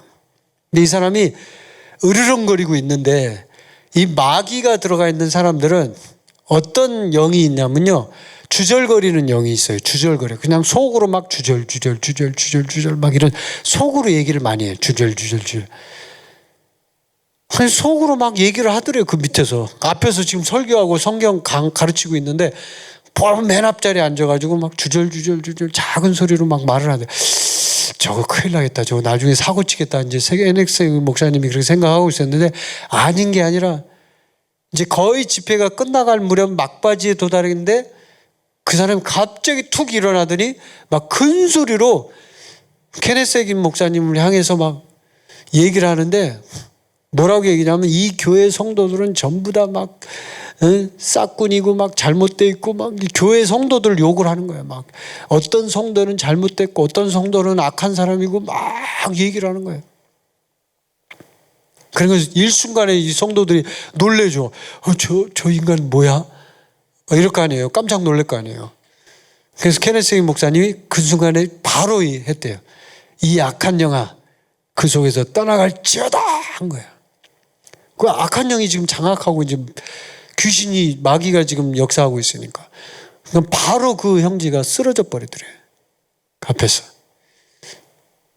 그게 선지자는요, 그런 일들도 당할 수 있는 거예요. 그러니까 악한 영이 올 때 분별하는 거예요. 다. 이미 알고 있었던 거죠. 그러니까 당황하지 않죠. 알고 있었으니까, 일어났네? 저거 바로 공격, 바로 그냥 내쫓는 거예요. 그렇게도 이제 하는 거예요, 선지자가. 자, 그래서 이제 오늘 여기까지 대략 이제 선지자 직분, 그 다음에 예언의 은사에 대해서 제가 짧게 이 부분에 대해서 이제 쉽게 얘기했는데, 다음에 이제 또 기회가 있으면 이 은사에 대한 부분들을 조금 더 다른 부분, 사도에 대한 부분이나 또 다른 은사에 대해서 제가 여러분에게 또 강의를 하도록 하겠습니다. 자, 그러면 이제 이 시간에는 뭘 하냐면, 제가 이제 실습을 좀 잠깐 하기를 원하는데, 이제 어떻게 하기를 원하냐면, 자, 예언의 은사는 지금부터 잘 들으세요. 아까 말했죠. 예언의 은사의 목적 분명히 배웠죠, 오늘. 예언의 은사의 목적은 미래에 대해서 알려주는 것만 있는 게 아니에요. 예언의 은사의 분명한 목적은 덕을 세우고 권면하고 위로하는 거예요. 그게 훨씬 더 중요해요. 자, 그런 차원으로 여러분이 고린도전서 14장 3절에 나오는 그 말씀을 근거로 해서 여러분이 교회의 유익이 될 수 있도록 예언의 은사를 받는다면 여러분이 지금 이 시간에도 여러분이 예언의 은사를 받을 수가 있어요. 성령의 음성 듣기를 대부분 하실 줄 알죠, 여러분? 예, 성령의 음성을 들어보신 분 손 들어보세요. 이 현장에 있는 분들 중에. 예, 대부분 다 들어봤네요. 안 들어보신 분, 손 안 드신 분들은 안 들어보신 분이라고 저는 가정을 하고, 그러면 오늘부터 시작하면 돼요. 예언의 은사는 성령의 음성 듣기에서 출발하는 거예요. 음성을 들으면 예언의 은사를 할 준비가 된 거예요. 이미. 그것이 어떻게 나타나느냐는 다양한 방법으로 나타나요. 그래서 그것이 진짜 예언의 은사로서 작용하려면 아까 말했죠. 계시를 분별해야 되고 해석해야 되고 적용해야 된다 얘기했잖아요. 자, 이 부분들을 가지고 지금 금방 배운 걸 가지고 우리가 잠깐 좀 실습을 해보길 원하는데, 자, 이 시간에 이제 그 찬양을 좀 한 곡을 불렀으면 좋겠어요. 찬양팀 앞으로 좀 나와주시고, 제가 지금 떠오르는 찬양은 뭐가 떠오르냐면 나는 찬양하리라 라는 곡 있죠. 나는 찬양하리라. 나는 찬양하리라 하는 거 있죠. 그 곡. 그 곡을 좀 잠깐 부르면서, 이 찬양을 하는 이유는 여러분이 성령의 기름 부음을 끌어오기 위해서 지금 하는 거예요. 이 찬양을 부르면서 여러분이 어떻게 하시면 좋냐면요. 준비하세요. 반주팀도 준비하시고, 마음속에 성령님이 내 안에 예언의 은사를 활성화시켜 주십시오라고 간절히 기도하는 마음으로 찬양을 일단 하세요. 왜냐하면 예언의 은사를 갈망하면 성령님은 예언의 은사를 주신다고 했어요. 성경에 보면 분명히. 여러분 그걸 믿으시죠?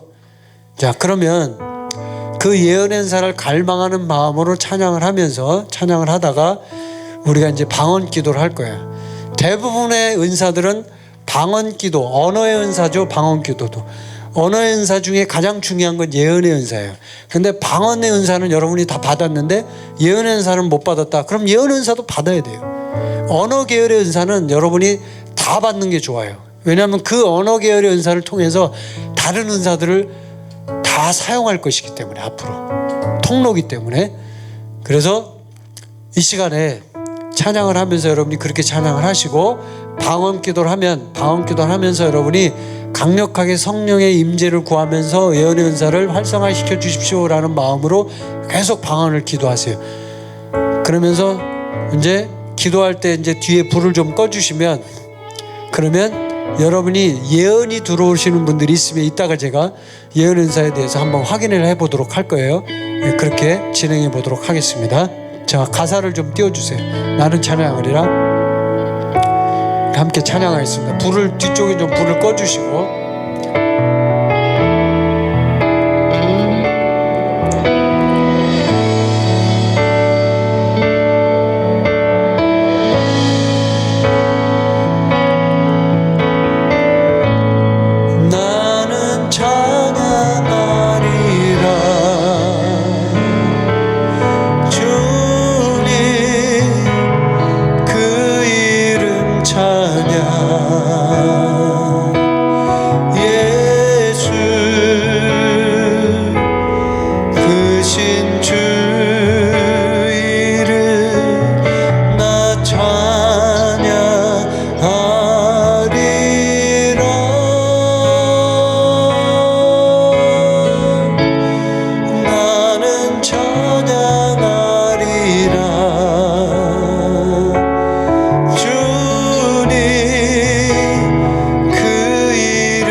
다시 한번 나는 찬양하리라. 나는 찬양하리라. 더 간절히 열망하는 마음으로 하십시오. 더 간절히 주님 앞에 나가십시오. 그 이름 찬양.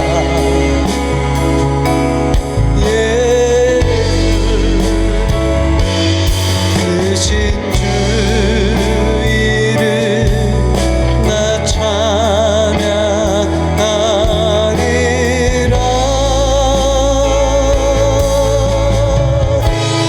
나는 찬양하리라. 주님 그 이름 찬양.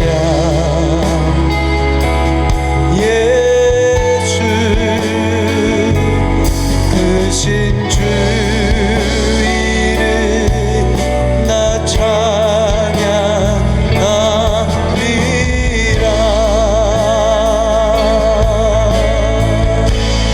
나는 영광 돌리리. 주님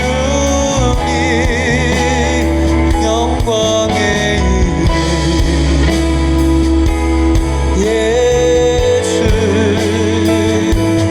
크신 주 이름 나 찬양하리라.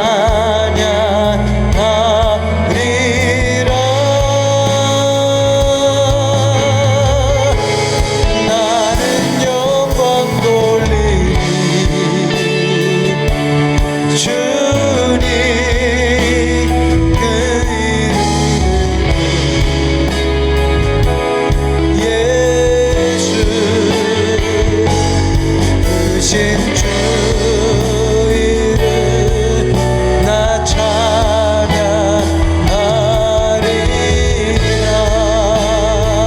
나는 찬양하리라.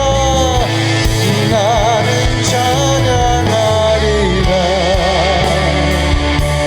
주님 그 이름 찬양. 예수. 크신 주 이름 나 찬양하리라.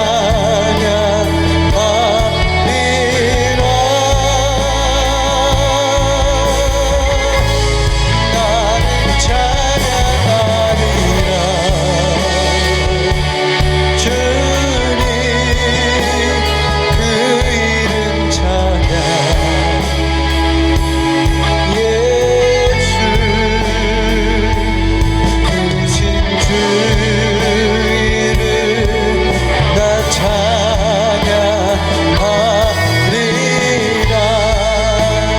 우리 시간에 방언으로 기도하겠습니다. 주님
감사합니다. 우리에게 성령의 은사를 부어주시고 이 은사가 더욱 활성화될 수 있도록 우리를 인도하시는 성령 하나님, 이 시간 우리에게 임재해 주심을 감사하며 우리 마음 가운데 성령의 뜨거운 열정과 그 끓어오르는 사랑과 솟아오르는 성령의 뜨거운 불로 우리에게 임하여 주옵소서.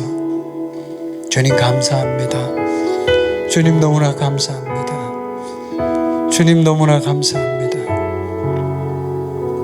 이 시간에 함께 하시고 우리에게 예언의 은사로 임하여 주시는 성령 하나님을 찬양합니다. 예수님의 이름으로 감사하며 기도합니다. 아멘. 자, 잠깐 멈추고 우리가 잠깐 좀 제가 질문을 해볼게요. 방송을 통해서 함께 하시는 분들은 채팅창에다가 거기다 좀 써주세요. 혹시 지금 이 기도 시간에 지금 전국에서 또 전 세계에서 함께 우리가 이 금요 성령 예배를 하고 있는데 지역에 계신 분들도 계시고 거기 지역에 있는 분들에도 저희가 좀 기회를 드리기 위해서 채팅창에다가 써주세요. 제가 지금 여기서 지금 보기가 좀 어려운 것 같은데 그쪽에서 좀 중요한 메시지가 있으면 얘기를 해 주십시오. 뒤쪽에서 채팅창에 써주시는데 지금 기도하다가 특별한 예언의 메시지를 받으신 분이 계시면 지역에 계신 분은 채팅창에 써주시고요. 여기 현장에 계신 분 중에 혹시 예언 은사가 왔다, 하나님 특별한 어떤 계시, 아까 예언 은사 공부했잖아요. 무엇이든지 하나님이 하나님의 마음을 통해서 주시는 메시지가 있으면 그게 예언 은사로 나타날 수가 있어요. 그게 계시로 나타날 수 있거든요. 그래서 마이크를 하나 준비해 주시고 혹시 계시 지금 현재 기도하는 중에 예언 은사를 메시지를 받으신 분 손 들어보세요. 여기 현장에 있는 분 중에. 예, 우리 선교사님 손 들었네. 손선미 선교사님한테 마이크 한번 줘보세요. 자, 먼저 발표를 한번 해보겠습니다. 어떤 메시지를 받으셨는지. 박순아 자매한테. 박순아 자매? 예. 빌레몬서 1장 21절을 주셨어요. 빌레몬서 1장 21절을. 1장 21절. 나는 네가 순종할 것을 확신함으로 너에게 썼노니 네가 내가 말한 것보다 더 행할 줄을 아노라. 아멘. 이야, 그럼 이 말씀을 무엇인가를 주님이 말씀을 하신 거고 주님이 한 것보다도 훨씬 더 행할 줄을. 지금 박순아 자매님이 여기 계신데 보니까 예, 여기 앉아 계시네요. 자기를 한번 돌아보실래요? 나는 예. 뭔지는 모르는데 이걸. 근데 지금 타임이 지금 얘기해 주라고 하신 거죠? 자매님에 대해서 아니 이거 그럼 어떤 말씀을 그랬더니 이거 말씀 주셨거든요. 아, 예. 아니 아까 우리 공부했잖아요. 지금 말해야 되는지 나중에 해야 되는지 이제 그런 걸 했을 때 지금 얘기하라고 한 거예요? 그럼 발표를 안 해야죠. 그렇죠. 지금 시점에 하라고 한 거죠. 네, 제가 이제 공부기 때문에 일부러 물어본 거예요. 제가 그런 줄 알고 있는데 이제 저 자매님한테 필요한 메시지를 주신 거네요. 이게 지금 예언의 은사예요. 근데 보세요. 이 메시지를 보니까 21절 말씀을 보세요. 이게 예언적인 의미도 있지만 한편으로는 이 메시지의 중심축이 뭐예요? 덕을 세우고 권면하고 위로하는 게 있죠. 그러죠? 나는 내가 순종할 것을 확신함으로 내게 썼노니 네가 내가 말한 것보다 더 행할 줄을 아노라. 위로하는 거잖아요. 권면도 있고요. 그렇죠? 네. 자, 혹시 또 다른 분들 중에 여기 현장에 있는 분 중에 혹시 예언 받으신 분? 자, 없으시면 채팅창 한번 보세요. 채팅창에 있으시면 있습니까? 아영이가 있어? 네, 아영이 발표 한번 해봐. 저는 이정윤 자매님 해가지고 그 그림이 보이는데 이제 신부복을 입으셨는데 신부복 엊그저께 입었는데. 그러니까요. 엊그저께보다 더 화려한 신부복을 입고 계시더라고요. 근데 이제 주님이 이제 신부로 부르신 그 거를 받았어요. 근데 주님이 신부로 부르신 거. 그러니까 주님이 그 자는 신부다 이렇게. 그 자매는 신부다. 네, 나의 그 신부다. 이동호의 신부 말고 네. 그거 말하는 거지? 네네네. 네, 예수님의 신부라고. 아, 그리고 예수님이 신부다. 네, 원래 엊그저께도 또 결혼하실 때도 또 봤었거든요. 그 아, 장면을. 할렐루야. 네. 네. 그렇습니다. 주님께 영광의 박수. 할렐루야. 이야, 이게 어떻게 이 자매님이 진짜 하나님이 쓰시려고 하나 축복을 많이 주시네요. 감사하네. 이동호의 신부가 된 것도 감사한데 예수님의 신부가 됐다고 하니 너무 부럽네요. 감사하네. 자, 채팅창에 한번 보세요. 혹시 뭐 저기 들어온 거 있어요? 없어요? 지금 현재 예언 받은 거? 없어요? 있는데 없어요? 채팅창에 써주라고 내가 얘기했는데.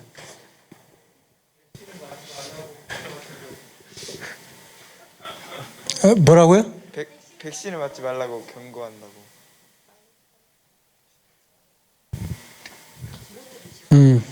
누가 얘기를 해봐요. 지금 무슨 얘기인지 내가 못 들었으니까.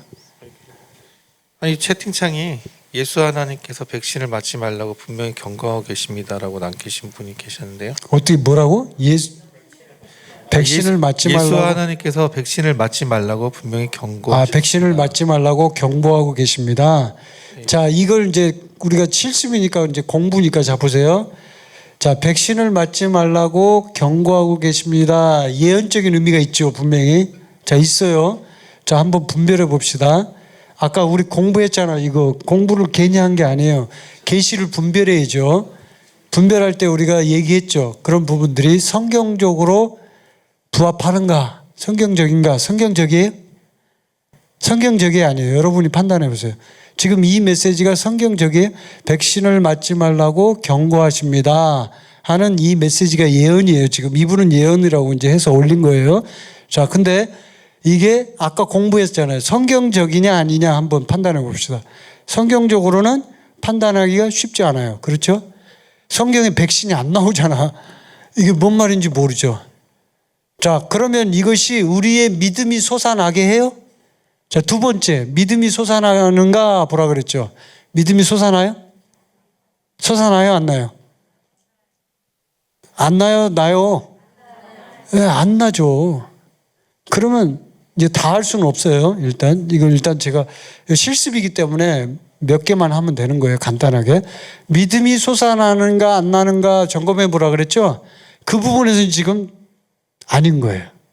그래서 믿음이 솟아나지 않잖아요. 백신을 맞지 말라고 경고하는 거예요. 이 부분에 대해서는 이것이 믿음이 솟아나도록 하는 권면과 위로의 차원은 아닌 거예요. 그러니까 그 선지자의 직분을 갖고 있는 사람들이 해야 할 메시지를 이분이 지금 하고 있는 거예요.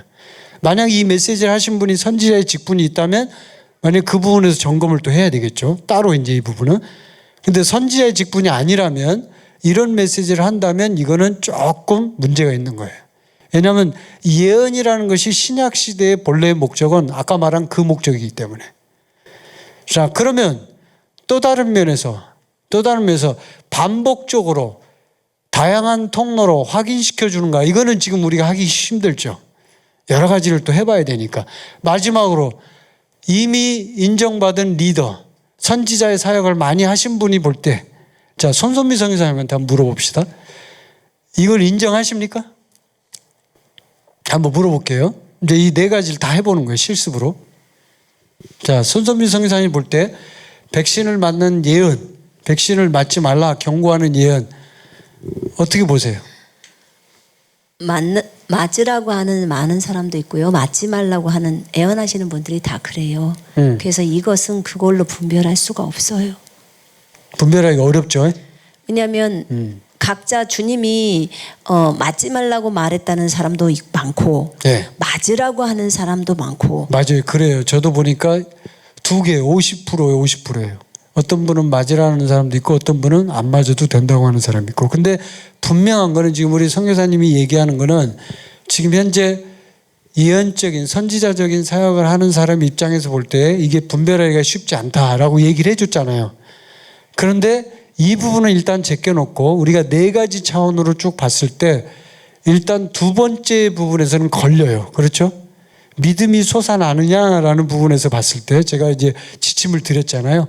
이 부분에서는 걸리는 거예요, 지금. 이 문제가 있는 거예요. 그러면 일단은 이 부분을 내려놔야 돼요.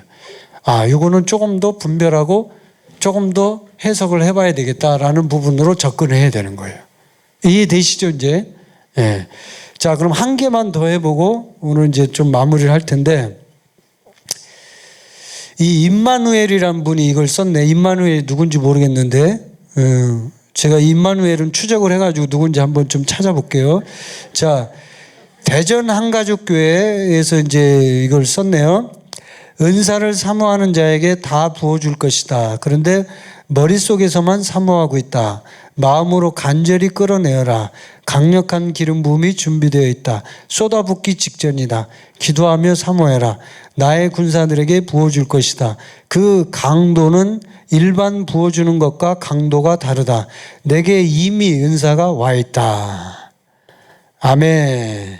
이렇게 지금 이제 예언의 은사가 왔네요. 지금 이 은사를 예언의 메시지를 들을 때 여러분은 어떤 느낌이 들어요? 지금 이 메시지를 들을 때 아까 그 목적에 부합하는 것 같아요? 권면, 위로, 덕을 세우고 이런데 부합해요? 예, 부합하죠. 성경적이죠. 이것도 예, 성경적으로 크게 하자는 없어요. 그 다음에 뭐 확인될 거고 앞으로 이제 실제 이런 일이 일어나면 확인이 될 거고, 그 다음에 리더 뭐 물어보나 마나 분명히 이 부분은 크게 하자가 없어요.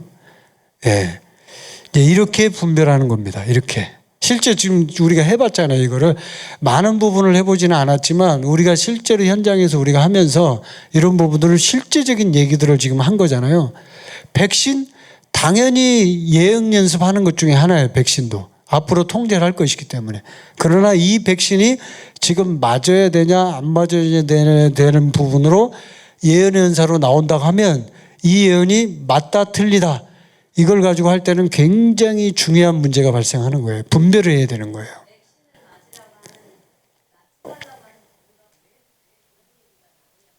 네. 맞지 말라고 하는 것에서 666표라는 그것이 너무 많이 작용을 하고 있기 때문에. 뭐라고요? 666표다. 아, 666표. 그래서 백신을 맞지 예. 말아야 한다. 이렇게 주장하는 무리들이 너무 많은 거예요. 아, 그렇게 주장하는 분이 많아요? 그러니까 이게 만약에 그런 방식으로 해서 받은 거라면 그거는 옳지가 않은 거예요. 그렇죠. 저도 그렇게 생각합니다. 666표는 계시록에 보면은 언제 666표가 나오죠? 환란 때 나오고요. 그 다음에 또 중요한 거는 시점이 그렇고요. 중요한 건 666표는 이마와 손에 받는 거예요. 그리고 그거는 실제적으로 통제할 수 있는 능력이 있을 때 그 영향력이 발휘돼요. 그래서 이거를 받기 전에, 그러니까 666표를 받기 전에 물어보겠죠. 받을 거냐 말 거냐. 이거를 거부하게 되면 우리는 굉장히 큰 위험에 빠질 수가 있겠죠. 이런 상황들이 발생할 수 있고 여러 가지로 볼 때 성경적으로 보면 666표는 아니다라고 볼 수 있어요. 백신은 아직까지는. 그러시죠, 여러분도? 예. 맞아요. 확실해요, 그게. 그렇기 때문에 이걸 만약에 이걸 쓰신 분이 지금 어떤 의도로 썼는지 모르겠지만 666표와 관련돼서 썼다. 그럼 이건 지금 잘못된 예언이에요. 지극히 이거는 잘못된 예언을 하신 거예요. 이게 분별을 해야 되는 거예요. 근데 그걸 안 썼기 때문에 이거는 이제 우리가 지금 분별하기가 쉽지 않아요. 이게 사람마다 다양한 의견이 있기 때문에. 그래서 예언이 어려운 거예요. 이런 분별을 할 때. 자, 오늘은 이제 여기까지 우리가 이걸 마치고요. 예, 여기 지금 써놓은 게 좀 몇 개 있는데 다 할 수가 없고 지금은 이걸 제가 Q&A 시간도 아니고 목요 치유 기도도 아니고 그 시간이 아니기 때문에 제가 이제 여기 현장에 있는 분들 중에 혹시 예언의 은사가 안 오면 범위를 넓히기 위해서 이제 제가 참여를 시키려고 이걸 한 거고요. 어쨌든 이렇게 실습을 하면서 우리가 하나님 앞에 이 은사들을 점점 활성화시키게 되면 이제 교회가 그리스도의 몸이 세워지는 일들이 일어나는 거예요. 아멘. 점점 활성화되는 거예요. 그래서 여러분이 아까 그 대전에 있는 분이 쓰신 내용을 보니까 머리로만 사모하고 있다 이렇게 써 있잖아요. 만약에 그걸 내가 진짜로 받아들이고 내가 진짜 머릿속으로만 사모하고 있다라는 그런 관점으로 본다면요. 내가 진짜 마음으로 열정적으로 주님 앞에 계속적으로 주님 앞에 예언의 은사를 사모합니다 하고 기도해야 되는 거예요. 기도해야 된다고. 저도 지금 계속 기도하고 있거든요. 이 부분에 대해서. 그렇게 사모한다라고 기도를 하면 그 은사가 활성화가 되는 거예요. 여러분 모두가 그렇게 됐으면 참 좋겠습니다. 아멘. 왜냐하면 예언의 은사는 언어의 은사이기 때문에 모든 사람이 방언의 은사처럼 다 받을 수가 있어요. 그래서 다 받아야 돼요. 다 받아서 예언 은사를 잘 써야 돼요. 기도할 때도 쓰고 다양하게. 기도할 때도 예언의 은사를 쓸 수 있어요. 자기 개인 기도할 때. 기도하다가 갑자기 은사가 나와서 메시지가 나올 수도 있어요. 기도하다가 말로도 나올 수 있고 환상으로 나올 수도 있고 내적 음성으로도 나올 수도 있고. 이게 기도할 때 개인의 은사로 사용되는 거예요. 그래서 여러분 모두가 그런 역사들이 앞으로 계속적으로 일어나길 바랍니다. 그래서 이 시간에 이제 이 예배하는 시간에 이제 우리가 쓸 거예요. 써먹을 거예요. 자, 여러분 마지막으로 고린도전서 그 성경 한 구절 보고 이제 마무리를 좀 할 건데 고린도전서 자 거기 14장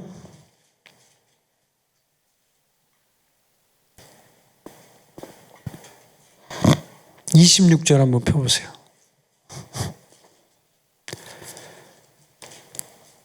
자, 고린도전서 14장 26절 같이 한번 읽어보겠습니다. 시작.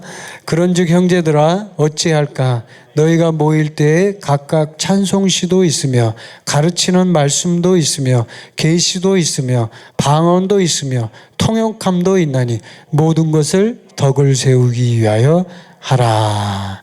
아멘. 여기 분명히 나오죠. 우리가 모일 때, 예배 때 어떤 모임이든지 예배 중심으로 이제 우리가 모이는데 모일 때 찬송시가 있어요. 찬송시가. 그리고 가르치는 말씀도 있어요. 지금 가르치는 말씀 하잖아요. 제가. 그 다음에 계시도 있어요. 계시가 임해서 예언의 은사가 임할 수 있죠. 방언도 있어요. 우리가 방언으로 기도했잖아요. 통역도 있어요. 근데 이 모든 것을 덕을 세우기 위하여 하라 이거예요. 그래서 여러분이 예배 때 이런 일들이 우리가 함께 이제 일어나면서 이 금요 성령 예배 가운데 이런 것들이 활성화되면 이제 앞으로 예배가 더욱더 풍성해지는 거예요. 날이 갈수록. 이건 지금 우리가 출발이기 때문에 지금 잘 몰라요, 우리가. 저도 잘 몰라요, 아직은. 성령이 인도하신 대로 하는 거예요.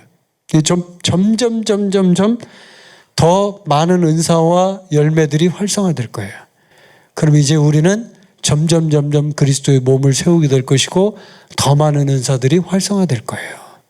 여러분 믿으십니까? 대답이 시원찮네. 별로 받기 싫은가 봐. 그러니까 머리로 사모한다고 지금 그러는 거예요. 그래서 우리가 진짜 간절히 열망해요. 하나님 저에게 예언 은사를 부어주세요. 저 진짜 받고 싶어요. 이렇게 기도해야 돼요. 제가 조금 전에 기도하는데 저는 뭘 받았냐면 마지막으로 이제 이 얘기를 하고 마치려고 하는데요. 이렇게 정수기 같은 수도꼭지 같은 게 보이더라고요. 제가 조금 전에 기도를 하는데 환상을 봤는데 제가 원래 환상을 잘 안 보는데 이렇게 모임을 할 때는 환상을 자꾸 보여주시더라고. 근데 지금 본 게 그거예요. 이렇게 수도꼭지 같은 게 이렇게 쭉 나와 있어가지고 그 수도꼭지가 물이 쭉 떨어지는데 그 수도꼭지 밑에 이렇게 컵이 있어요. 약간 큰 컵, 유리컵 같이 생겼는데 컵이 있는데 거기 수도꼭지에 물이 막 흘러가지고 그 컵에 물이 가득 차더라고요. 떨어져가지고. 그래갖고 물이 넘치는 거예요. 넘쳐가지고 밑으로 쭉 떨어지는데 제가 그 밑에 거기가 뭔지 이렇게 보니까 그 밑으로 쭉 끝도 없이 보이는 이렇게 평야 같은 게 보여요. 근데 그 평야로 물이 쫙 흐르는데 그 평야 옆에 사람들이 쫙 있더라고요. 수많은 사람들이.